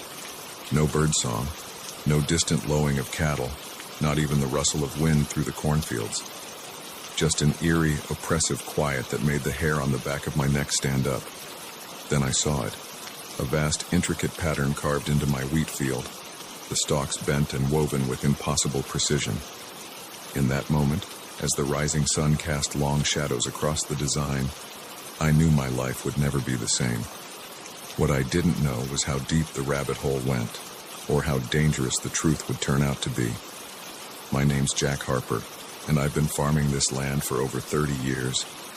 It's been in my family for generations, passed down from father to son since my great-grandfather first broke ground here in the 1890s. I've seen droughts, floods, and everything in between, but nothing could have prepared me for what happened that summer. It started innocently enough. A few of my cows got spooked one night, breaking through a fence and stampeding across the north pasture. Unusual, but not unheard of. Then my tractor started acting up, the electronics going haywire for no apparent reason. Again, annoying, but nothing too out of the ordinary for aging farm equipment. But then came the lights. I first saw them about a week before the crop circle appeared. I was up late, going over some paperwork in the kitchen, when a flash of light outside caught my eye. At first, I thought it was headlights from a passing car, but we're pretty isolated out here. The nearest neighbor is 5 miles down the road. I stepped outside, and that's when I saw them. 3 bright orbs of light, hovering silently over my wheat field. They pulsed with an otherworldly glow, casting long shadows across the swaying stalks. I stood there, frozen, for what felt like hours but was probably only a few minutes. Then, as suddenly as they appeared, the lights shot straight up into the sky and vanished. I told myself I was tired, that maybe I'd dozed off at the kitchen table and dreamed the whole thing. But deep down, I knew what I'd seen was real. The next few nights, I stayed up watching, but the lights didn't return. Just as I was starting to think I'd imagined it all, I woke up to find the crop circle. It was massive, covering nearly half of my 100-acre wheat field. The design was incredibly complex, a series of interlocking circles and crescents that seemed to spiral out from a central point. The wheat stalks were bent, not broken, woven together in a way that defied explanation. I called the sheriff, more out of a sense of obligation than any real hope for answers. Bob's been a friend for years, but I could see the skepticism in his eyes as he surveyed the damage. It could be pranksters, he suggested, not sounding very convinced. You know how kids get in the summer, looking for thrills. I shook my head. Bob, this would have taken a team of people all night to do, and they'd have left tracks. Look at the ground. There's not a single footprint or tire track anywhere. He didn't have an answer for that. Word spread quickly, as it tends to do in small towns. By noon, my driveway was clogged with curiosity seekers, amateur paranormal investigators, and local news crews. I did my best to keep them off my property, but it was like trying to hold back the tide. That's when things started to get really strange. It began with the animals. My dogs, usually friendly to a fault, became aggressive, snarling at anyone who came near the crop circle. The cattle refused to graze anywhere near that field, clustering at the far end of their pasture and bellowing uneasily through the night.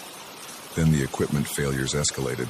Not just my tractor now, but every piece of electronic equipment on the farm. Cell phones died within minutes of being fully charged.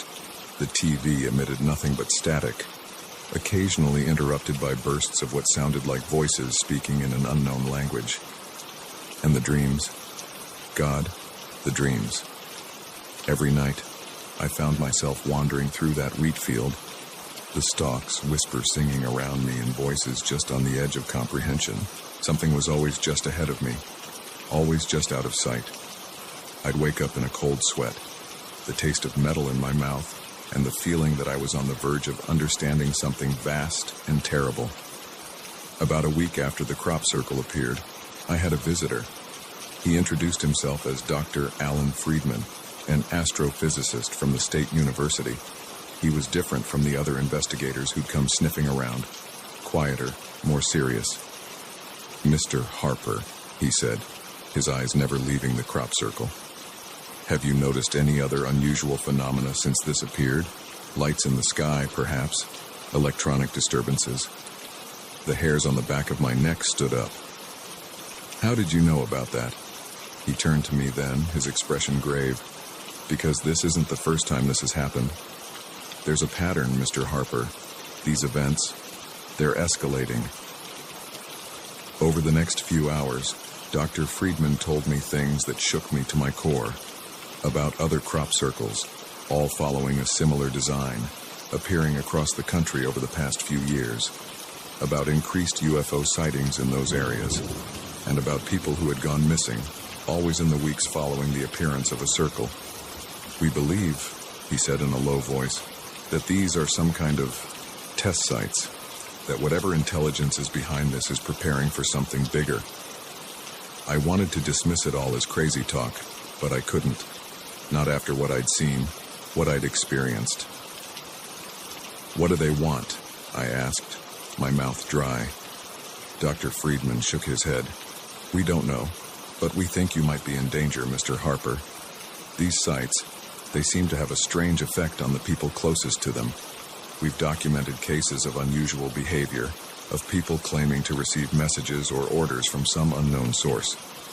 As he spoke, I felt a chill run down my spine. I thought of my dreams, of the whispers just on the edge of understanding. What should I do? I asked. Let us set up some monitoring equipment, he said. And whatever you do, don't enter that field. No matter what you hear, no matter what you think you see, promise me. I promised. But promises, I would soon learn, are hard to keep when reality itself seems to be unraveling around you. The next few days were a blur of activity. Dr. Friedman and his team set up cameras and sensors around the perimeter of the crop circle. They took samples of the soil and the wheat, muttering to each other in low, worried tones. And all the while, the whispers in my dreams grew louder, more insistent. I'd wake up with strange symbols etched in my mind, my fingers itching to draw them. The urge to walk into that field, to reach the center of the circle, became almost overwhelming. It all came to a head on the 7th night after the circle appeared.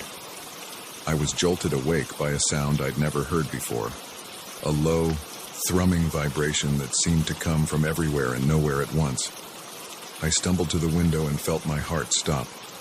The crop circle was glowing, pulsing with a soft, blue-white light that seemed to beat in time with the thrumming sound. And there, hovering above it, were the lights I'd seen before.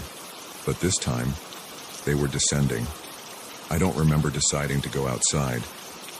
One moment I was at the window, the next I was running across the yard in my pajamas and drawn toward the circle by a force I couldn't resist. Dr. Friedman's warning echoed in my head, but it seemed distant, unimportant. All that mattered was reaching the center of the circle, meeting whatever was coming down from the sky. I was at the edge of the wheat field when a hand grabbed my arm, yanking me back. It was Dr. Friedman, his face pale in the otherworldly light. "Harper, no!"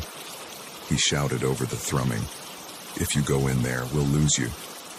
I struggled against his grip, the whispers in my head drowning out everything else.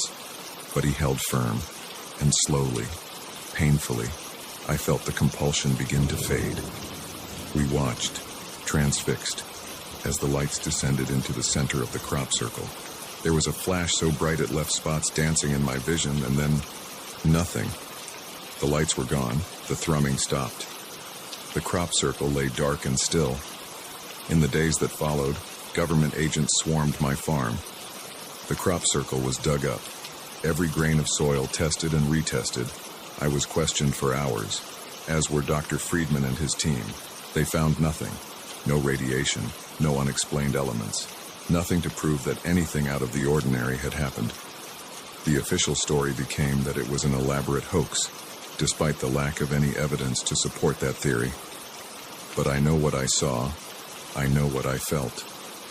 It's been 5 years since that night. I still farm the land, but things are different now. The wheat doesn't grow in that field anymore, no matter what we plant. On quiet nights, I sometimes think I can still hear those whispers on the edge of my mind. And sometimes, when I look up at the stars, I can't shake the feeling that something up there is looking back, watching, waiting. I don't know what would have happened if I'd made it to the center of that circle. I don't know what's coming, or when, but I do know this. We are not alone, and the universe is stranger and more terrifying than we can imagine. So if you ever find a strange pattern carved into your fields, or see lights in the sky that move like nothing you've ever seen before, remember my story, and whatever you do, don't answer when they call, because once you do, there's no going back.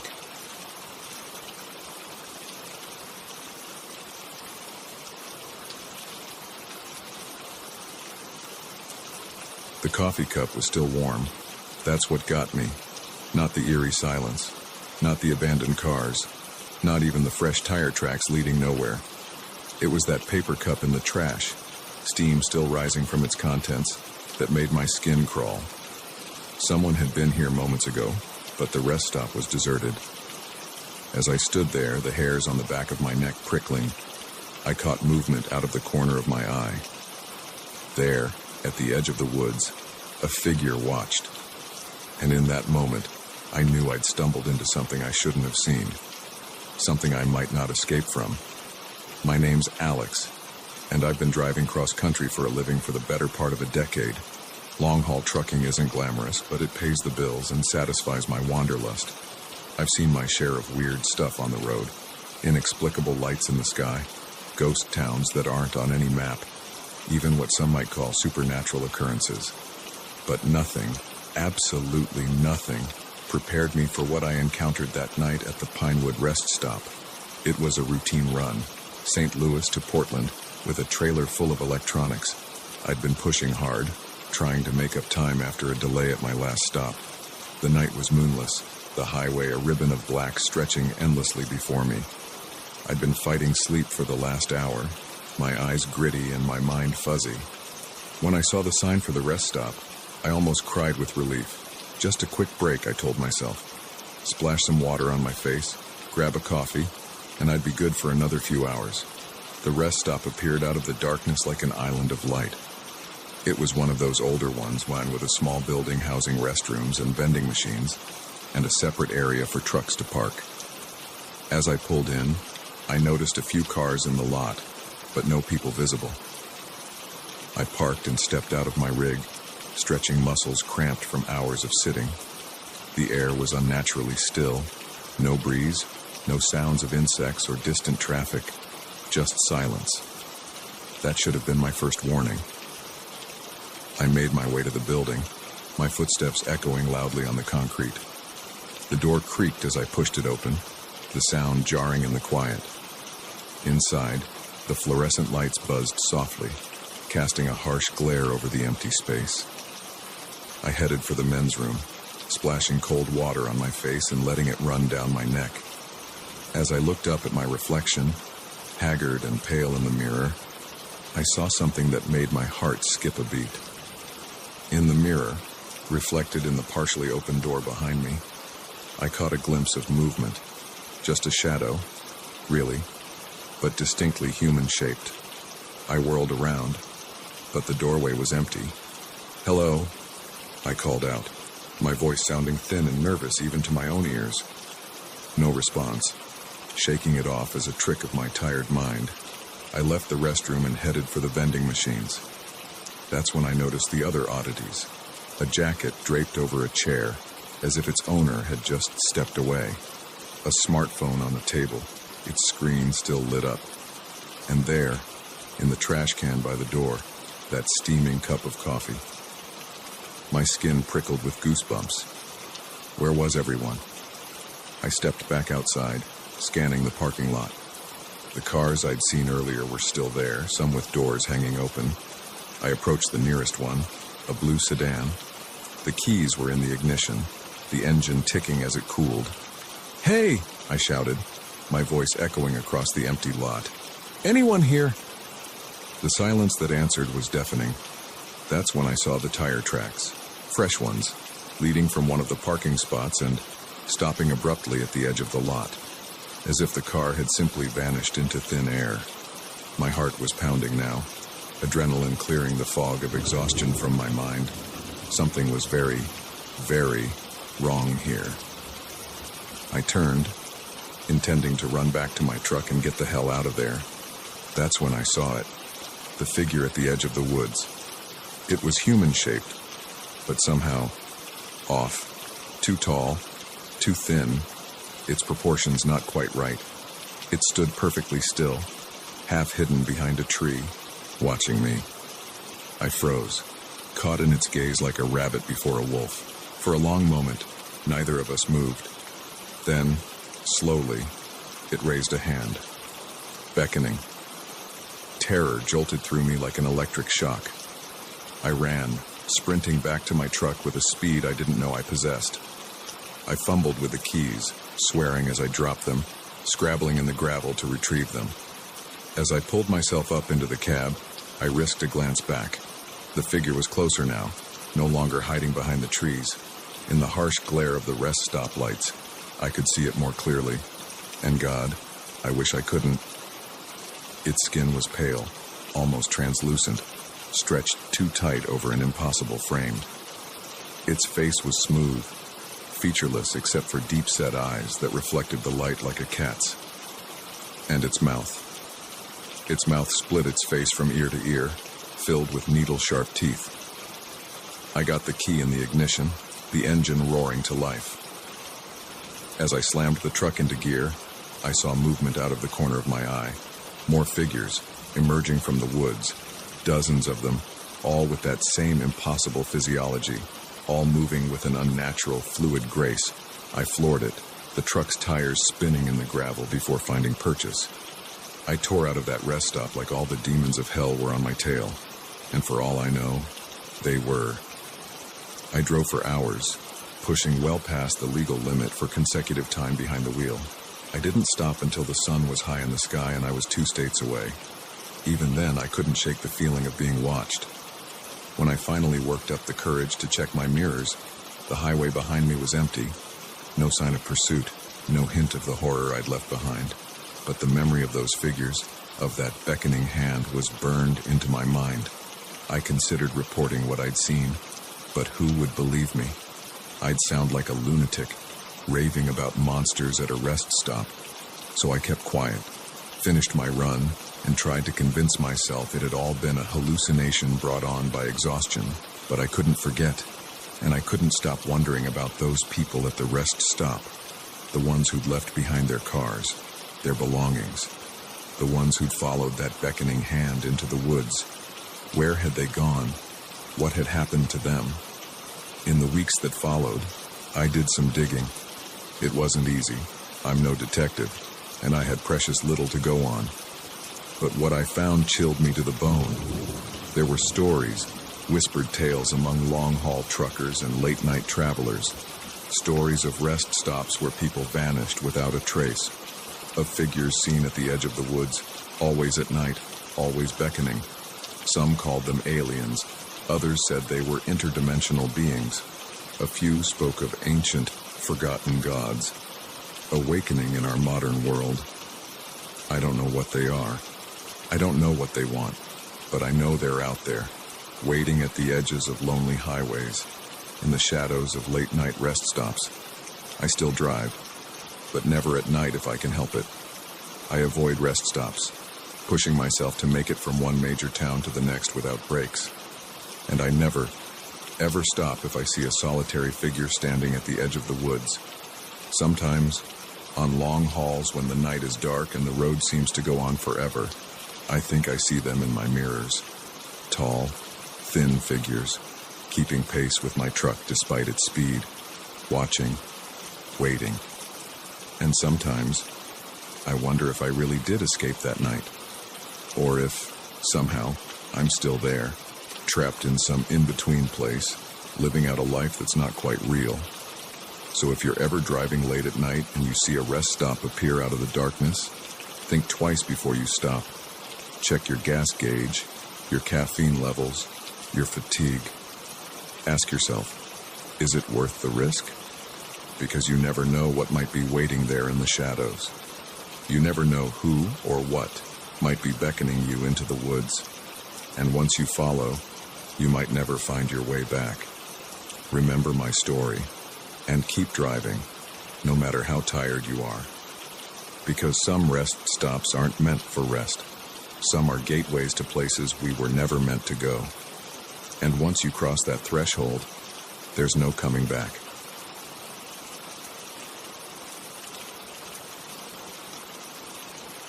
The first photo showed nothing but trees. The second captured a blur of movement at the edge of the frame. But it was the third image that made my blood run cold. There, emerging from the shadows between two ancient pines, was a figure, humanoid, but wrong somehow. Too tall, too thin, its proportions distorted in a way that defied natural law. And it was looking directly at the camera, at me. I lowered the viewfinder with shaking hands, my eyes darting to the deepening shadows around my campsite. Night was falling, and I was no longer alone in these woods. My name is Maggie Chen, and I've been a nature photographer for the better part of a decade. I've trekked through rainforests, scaled mountains, and waded through swamps to get the perfect shot. But nothing in all my years of experience could have prepared me for what I encountered in the depths of the Olympic National Forest. It was supposed to be a routine assignment, a 2-week solo expedition to capture the raw beauty of the old-growth forest for a conservation magazine. I'd done dozens of trips like this before, and I was looking forward to the solitude, to immersing myself in nature without the distractions of the modern world. The first few days were idyllic. The forest was a photographer's dream, all towering evergreens draped in moss, hidden waterfalls, and dappled sunlight filtering through the canopy. I set up my base camp in a small clearing near a babbling stream, venturing out each day to explore and photograph. It was on the fourth night that things started to get strange. I was reviewing the day's shots on my camera when I noticed something odd in the background of one image. A shape, just barely visible in the shadows between two trees. At first, I dismissed it as a trick of the light or maybe a deer, but something about it nagged at me. The next day, I returned to the same spot, determined to figure out what I'd captured I set up my camera trap, a motion-activated camera designed to capture wildlife, and left it there for the day while I explored other areas. When I returned that evening and checked the camera, my heart nearly stopped. There were dozens of images, taken in rapid succession. The first few showed nothing unusual, just the forest floor and a squirrel or two. But then, the figure appeared, tall and impossibly thin, with long, spindly limbs that seemed to bend at unnatural angles. Its skin, where visible, was pale and almost translucent, stretched tight over an inhuman frame. And its face, God, its face, smooth and featureless, save for two large, dark eyes that reflected the camera's flash like a cat's. I stared at the images, my mind refusing to process what I was seeing. This couldn't be real. It had to be a hoax, a trick played by some other hiker with too much time on their hands and a talent for Photoshop. But as I flipped through the sequence of photos, a chill ran down my spine. The figure was moving closer to the camera with each shot. In the final image, it was reaching towards the lens, long fingers blurred with motion. I packed up my gear with shaking hands and practically ran back to my campsite. That night, I barely slept. Starting at every snapping twig and rustle of leaves, I told myself I was being ridiculous, that there had to be a logical explanation, but deep down, I knew what I'd seen was real. The next morning, I woke to find my campsite in disarray. My backpack had been emptied, its contents strewn about. My food cache, hung high in a tree to protect it from bears, had been torn down, the rope snapped as if it were thread, and there, pressed into a patch of soft earth near my tent, was a footprint, long and narrow, with toes that looked more like claws. My camera was lying next to it. With trembling fingers, I turned it on and checked the most recent images. My heart nearly stopped. There were new photos, taken while I slept. Photos of my tent, of me sleeping inside, visible through the mesh window. And in each one, that figure was there, getting closer and closer. I should have left then, packed up and hiked out, assignment be damned, but some combination of curiosity, stubbornness, and plain old stupidity made me stay. I convinced myself that if I could just get clearer photos, just understand what this thing was, it would all make sense.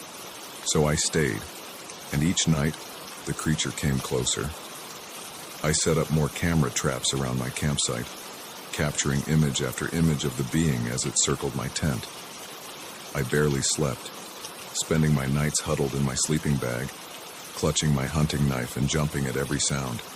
During the day, I'd venture out, following trails of broken branches and those strange footprints. I found places where the undergrowth had been crushed, as if something large had bedded down. Once, I found a tuft of hair caught on a branch, coarse and gray, like no animal fur I'd ever seen. As the days passed, I began to feel like I was losing my mind. The forest, once beautiful and inviting, now seemed menacing. The trees loomed over me, their branches reaching out like grasping fingers. I couldn't shake the feeling of being watched, even in broad daylight. And still, I stayed. The need to understand, to document what I was seeing, had become an obsession. It all came to a head on what should have been my last night in the forest. I was planning to hike out in the morning, my assignment completed and my sanity hanging by a thread. I'd set up my cameras for one final night of observation, hoping against hope for that one clear shot that would prove I wasn't crazy. I must have dozed off despite my fear, because I woke suddenly in the pitch black of my tent. Something had changed. The ever-present sounds of the forest, the rustle of leaves, the chirp of insects, had gone silent. And there was something outside my tent. I could hear it moving, softly but unmistakably, circling, sniffing. I lay there, paralyzed with terror, as it completed its circuit. Then, to my horror, I saw the zipper of my tent begin to move. Slowly, inch by agonizing inch, the opening of my tent widened. I wanted to scream, to run, to do anything, but my body wouldn't respond. I could only watch, eyes wide in the darkness, as a long, pale hand with too many joints slipped through the opening. The hand paused, as if sensing my fear. Then, deliberately, it reached toward my camera, which lay next to my sleeping bag. In that moment, survival instinct finally overcame my paralysis. I lunged for the camera, snatching it away from that terrible hand. In the same motion, I kicked out at the tent wall, tearing through the fabric and tumbling out into the night. I ran, blindly, desperately, clutching the camera to my chest. I crashed through underbrush, stumbled over roots, branches whipping at my face. Behind me, I could hear it pursuing. Not running, but moving with a terrible swiftness, flowing through the forest like smoke. I don't know how long I ran, or how far. My lungs burned, my legs ached, but terror drove me on. Finally, mercifully, I saw lights ahead. The ranger station at the trailhead, a beacon of civilization in the wilderness. I burst out of the tree line, gasping and sobbing.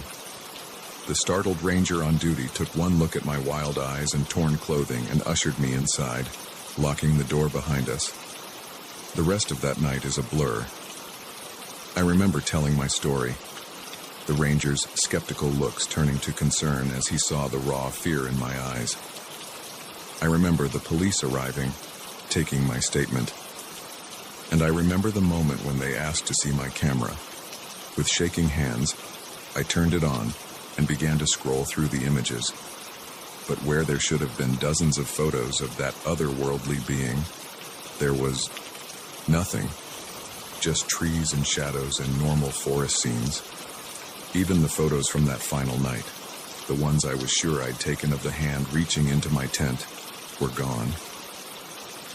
In the harsh fluorescent light of the ranger station, surrounded by the trappings of civilization, my entire experience began to seem like a bad dream. Had I imagined it all? Had 2 weeks of solitude in the deep woods driven me to some kind of breakdown? But then I saw it. In the very last photo on the camera, barely visible in the background, was a figure, tall and thin, half hidden behind a tree.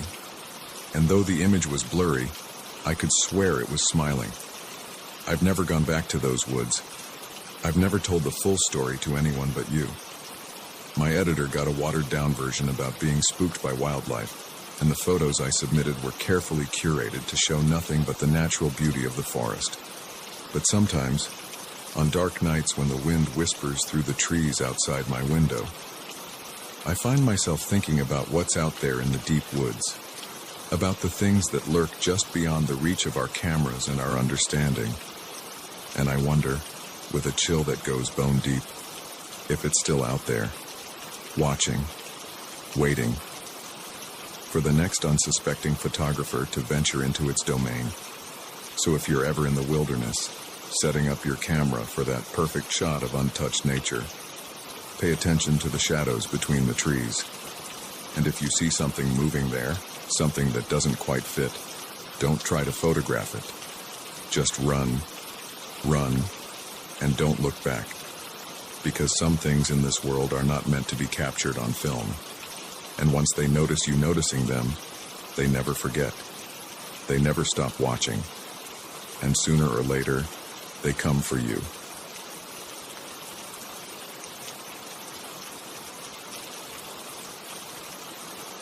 The first time I saw her, I thought I was looking in a mirror. Same shoulder-length brown hair, same green eyes, even the same tiny scar above my left eyebrow from a childhood accident. But this was no reflection. It was a living, breathing woman who could have been my twin. Our eyes met across the crowded dining room, and I felt a chill run down my spine. As she smiled and waved, I knew with sickening certainty that my relaxing Caribbean cruise had just taken a turn into uncharted waters.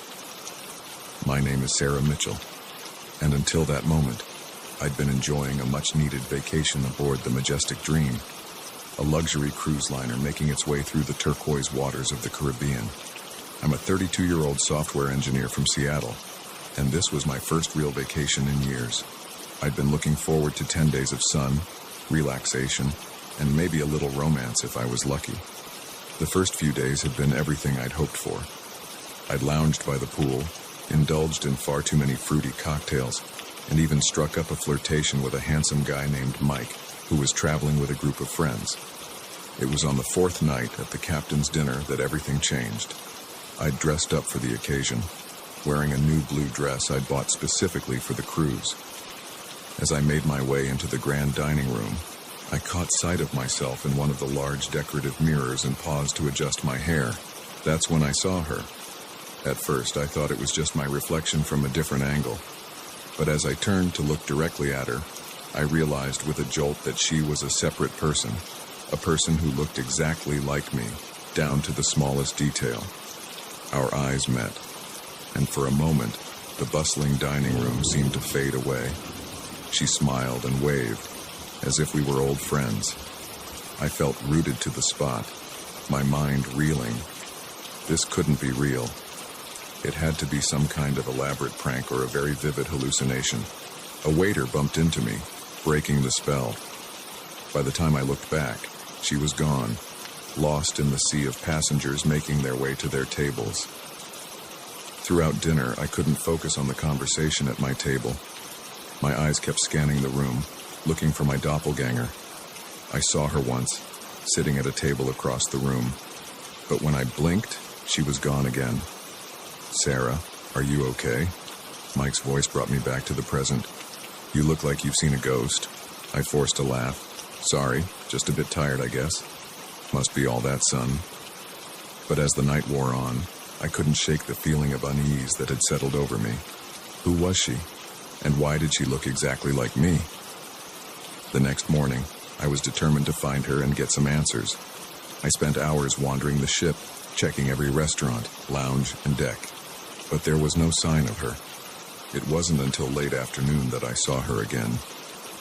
I was heading back to my cabin to get ready for dinner when I caught a glimpse of her turning a corner at the end of the hallway.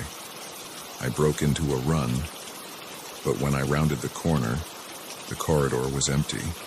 That night, I couldn't sleep. Every time I closed my eyes, I saw her face, my face, smiling at me across the dining room. Around 2 a.m., I gave up on sleep and decided to take a walk to clear my head.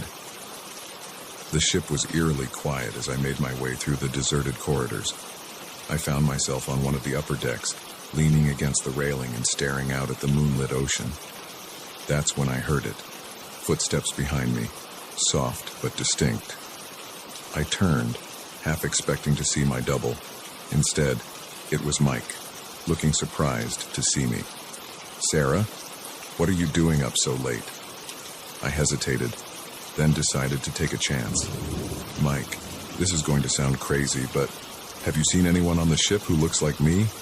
I mean, exactly like me?" He frowned, looking confused. "What do you mean?" I told him everything, about seeing my doppelganger at dinner, about chasing her through the ship. As I spoke, I could see the concern growing in his eyes. "Sarah," he said gently when I finished, "I think maybe you should talk to the ship's doctor. Stress can do funny things to a person's mind, and..." "I'm not crazy," I snapped, then immediately felt guilty at the hurt look on his face. "I'm sorry, I know what I saw, Mike. She's real." He nodded, but I could tell he didn't believe me. "Okay, look, why don't we do some investigating tomorrow? If there really is someone who looks that much like you on the ship, other people must have noticed too, right?" I agreed, grateful for his support, even if he thought I was losing my mind. We made plans to meet for breakfast, and I headed back to my cabin, feeling slightly better. That night, I dreamed of mirrors, endless corridors lined with mirrors, each one showing a slightly different version of myself. I woke up gasping, drenched in sweat. The next few days were a blur of paranoia and fruitless searching. Mike and I questioned other passengers, checked passenger lists, even bribed a junior crew member to let us look at security camera footage. But there was no sign of my mysterious double. Other passengers were starting to give me strange looks. I'd overhear whispers as I passed, see people pointing and talking in low voices. More than once, someone approached me, insisting they'd just seen me in a completely different part of the ship. Mike stuck by me. but I could tell his patience was wearing thin. And maybe it was just someone who looked a lot like you, he suggested one afternoon as we sat by the pool. And now you're just seeing what you expect to see. I wanted to believe him, but deep down, I knew what I'd seen, and I was becoming more and more convinced that something very strange was happening on this ship. It all came to a head on the 8th night of the cruise. I was walking back to my cabin after a late-night movie when I saw her again. She was standing at the end of the corridor watching me. This time, I was determined not to let her get away. I ran towards her, calling out, "Wait, who are you? Why do you look like me?" She turned and fled, and I chased her through the twisting corridors of the ship. Upstairs, down hallways, through lounges and restaurants. It was like a maze, and more than once I found myself in parts of the ship I'd never seen before. Finally, I cornered her in a dead-end hallway. She stood with her back to me, shoulders heaving as if she'd been running too. "Please," I gasped, out of breath. "Just tell me who you are." Slowly, she turned to face me, and as she did, I felt the world tilt sideways. Her face was mine, yes, but it was wrong somehow. The proportions were slightly off, the eyes a little too large, the smile a little too wide. As I watched in horror, her features seemed to ripple and shift, like a reflection in disturbed water. "Who am I?" she said, and her voice was a distorted version of my own. "I'm you, Sarah. Or rather, I'm who you could be, who you might become." She took a step towards me, and I stumbled backward, my back hitting the wall. What are you?" Her smile widened impossibly. "I'm a possibility, a potential future. This ship, it exists in a place where realities intersect, where different versions of ourselves can meet." My mind reeled, trying to make sense of her words. But why? Why show yourself to me? She laughed, and the sound sent shivers down my spine.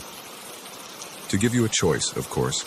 You can go back to your life, your safe, predictable existence, or you can embrace the unknown, become something more." As she spoke, I noticed something behind her. The end of the hallway was shifting, shimmering like a heat haze, and beyond it, I caught glimpses of other places, other realities. She held out her hand. "Come with me, Sarah. See what you could become." For a moment, I was tempted. The promise of adventure, of the unknown, pulled at me. But then I thought of my life back home, of my friends and family, of Mike, probably worried sick about where I'd disappeared to. I shook my head. No, this is my reality, my life, and I choose it. Her face twisted in anger, becoming less and less human by the second. "You'll regret this," she hissed. And then, before I could react, she lunged at me.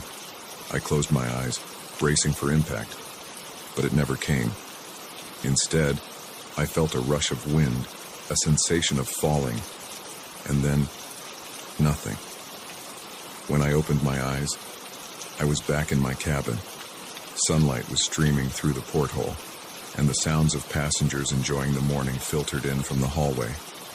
For a moment, I thought it had all been a dream, but then I noticed something on my bedside table. A small silver pendant, shaped like a key. Something I'd never seen before, but that looked strangely familiar. I picked it up, and as I did, I caught a glimpse of myself in the mirror. For just a second, I could have sworn my reflection smiled at me with a mouth that was a little too wide. The rest of the cruise passed uneventfully. I never saw my doppelganger again, and eventually, I managed to convince myself that stress and too much sun had played tricks on my mind. Mike and I grew closer, and by the time we docked, we were making plans to see each other back in the real world. But sometimes, late at night, I find myself looking at that silver key, and I wonder about roads not taken, about other versions of myself in other realities. And I can't help but think that somewhere out there, on a ship sailing through the spaces between worlds, another Sarah made a very different choice. So if you ever find yourself on a cruise and catch a glimpse of someone who looks just like you, remember my story. and think very carefully about the choices you make. Because sometimes, our doubles are more than just reflections. Sometimes, they're glimpses of who we might become, for better or for worse.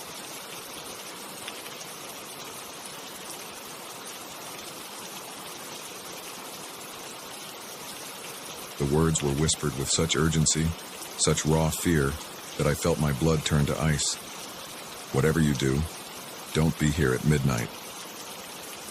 The weathered trucker who'd spoken them was already walking away, leaving me frozen in my seat, half-eaten burger growing cold on the plate in front of me.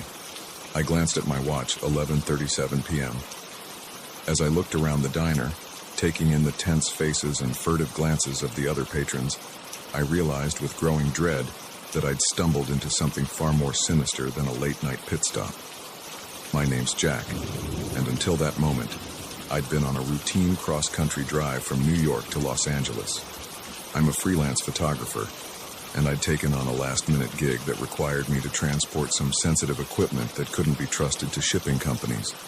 The pay was good, and I figured the road trip would give me a chance to capture some interesting shots along the way. I'd been driving for nearly 18 hours straight, fueled by gas station coffee and the kind of determination that only comes from a looming deadline. When I saw the neon sign for Mel's Diner, glowing like a beacon in the dark Nevada desert, I decided to pull over. My stomach was growling, and I figured a hot meal and a real cup of coffee would do me good. The diner looked like something straight out of a 1950s postcard. All chrome and red vinyl booths, with a jukebox in the corner playing old rock ending-era roll tunes. But as soon as I walked in, I sensed something was off. The place was surprisingly busy for the middle of the night, but the atmosphere was tense, almost electric. I slid into an empty booth and ordered a cheeseburger and coffee from a waitress whose smile seemed a little too forced. As I waited for my food, I couldn't help but notice how everyone in the diner seemed on edge. Conversations were hushed, and people kept glancing at the large clock above the counter. When my food arrived, I tried to strike up a conversation with the waitress. "Busy night, huh?" She nodded, her eyes darting to the clock. "Yeah, it usually is around this time." "Oh, you get a lot of late-night traffic?" She hesitated, then leaned in closer. "Look, honey, you seem nice, so let me give you some advice. Eat quick and get back on the road. You don't want to be here too long." Before I could ask what she meant, she was gone, hurrying off to another table. I sat there, burger halfway to my mouth, thoroughly confused. That's when the trucker at the counter turned to me and whispered those chilling words, "Whatever you do, don't be here at midnight." As he walked away, I noticed other patrons starting to leave. They moved with an urgency that seemed at odds with the late hour, practically running to their vehicles. I flagged down my waitress again. "What's going on? Why is everyone leaving?" She glanced nervously at the clock, 11:45 p.m. now, and sighed. "I shouldn't tell you this, but things happen here at midnight. Bad things. Nobody knows why, but it's been going on for years. Some say this place sits on some kind of convergence, a weak spot between worlds. All I know is you don't want to be here when the clock strikes 12. I laughed, though it sounded hollow even to my own ears. "Come on, you can't be serious. What, is this place haunted or something?" Her expression remained deadly serious. "Worse, now please, for your own sake, finish up and go." I wanted to believe it was all an elaborate joke, some weird local custom to scare tourists. But the fear in her eyes, the palpable tension in the air, it felt too real to dismiss. I gulped down my coffee and threw some bills on the table, deciding that whatever was going on, I didn't want to stick around to find out. But as I stood up to leave, I noticed something that made my heart skip a beat. The door to the diner was gone. Where the entrance had been was now just a solid wall, covered in the same tacky wallpaper as the rest of the place. I blinked hard, convinced I must be more tired than I thought. But when I opened my eyes, the wall was still there. "It's starting," someone whispered. I turned to see the other remaining patrons, about a dozen in total, huddled together in the center of the diner. The waitress was among them, her earlier composure crumbling as she clutched a coffee pot like a weapon. "What's starting? What the hell is going on here?" I demanded, panic rising in my throat. An old man with a face like weathered leather spoke up. "It's midnight, son, or it will be in about..." He checked his watch. 2 minutes. That's when they come." "Who comes? What are you talking about?" But before anyone could answer, the lights began to flicker. The jukebox, which had been quietly playing Great Balls of Fire, suddenly switched to a slow, discordant melody I didn't recognize. The temperature in the diner seemed to drop several degrees in a matter of seconds. "Circle up," the old man shouted. "Remember, don't look directly at them, and whatever you do, don't let them touch you." The group formed a tight circle, facing outward. Without thinking, I joined them, my back pressing against strangers as we huddled together. The waitress pressed something into my hand. A salt shaker. "Salt and iron," she muttered. "Only things that slow them down." I wanted to laugh, to tell them all this was insane. But the words died in my throat as I saw something moving outside the windows. Shapes, darker than the night itself, flowing like smoke but with a terrible purpose to their movement. They pressed against the glass, which began to frost over despite the desert heat. And then, as the clock struck midnight, the real horror began. The shapes outside seemed to coalesce, forming vaguely humanoid figures that were somehow more terrifying for their almost recognizable form. They oozed through the cracks around the windows, seeping into the diner like a noxious gas. Someone in our group whimpered. I felt a hand grasp mine and squeeze tight. The old man's voice rose in a chant, words in a language I didn't understand. Others joined in, their voices shaking but growing stronger as they repeated the phrases. The shadow figures circled us, their movements jerky and unnatural. I caught glimpses of limbs that were too long, of faces that shifted and changed like smoke. The air grew thick with the smell of ozone and something rotten. One of the creatures reached out towards our group. Without thinking, I flung the contents of my salt shaker at it. The thing recoiled with a hiss that sounded like radio static, its form dissipating for a moment before reforming. Time seemed to stretch and distort. I couldn't tell if we'd been surrounded for minutes or hours. My arm ached from holding it out, salt shaker at the ready. My throat was raw from chanting words I didn't understand, just when I thought I couldn't take any more, when the press of bodies and the suffocating presence of the shadow creatures became too much. Something changed. The old man's chanting reached a fever pitch, and suddenly, the air itself seemed to ripple. The shadow figures began to retreat, their forms becoming less distinct. They flowed back out through the windows, which shattered outward in a spray of glass. A wind whipped through the diner, carrying with it the last wisps of the creatures and the lingering smell of decay. And then, as suddenly as it had begun, it was over. We stood there in stunned silence for a long moment, the only sound our ragged breathing and the crunch of broken glass underfoot. Slowly, our circle broke apart. I saw tears on some faces, blank shock on others. The waitress was the first to speak. "Everyone okay? Anyone touched?" There was a general murmur of assent. No one, it seemed, had been injured, physically, at least. As if a spell had been broken, the diner burst into activity. People began sweeping up glass, righting overturned chairs, trying to restore some semblance of normalcy. I stood there, salt shaker still clutched in my hand, trying to process what I'd just experienced. The old man approached me, his eyes kind but weary. "First time, huh? You did good, son." I found my voice at last. What were those things? Why here? Why at midnight?" He shook his head. "Wish I could tell you. Been coming here every night for 30 years, trying to figure it out. All I know is, they're getting stronger. And if we weren't here to hold them back..." He trailed off, his implication clear, as the sun began to rise, painting the desert in shades of pink and gold. The door to the diner reappeared. People began to leave, nodding to each other with the camaraderie of soldiers who'd been through battle together. I made my way to my car on shaky legs, my mind still reeling. As I was about to drive away, the waitress ran out, pressing a piece of paper into my hand. "If you're ever passing through again," she said, "and you want to help, this is where we'll be." I looked down at the paper. It was a schedule, listing dates and times, a roster of guardians, keeping watch against the darkness. As I pulled back onto the highway, the events of the night began to feel like a dream. But the salt shaker on my passenger seat and the paper clutched in my hand were undeniable proof of what I'd experienced. I don't know if I'll ever go back to that diner. Part of me hopes I never see it again.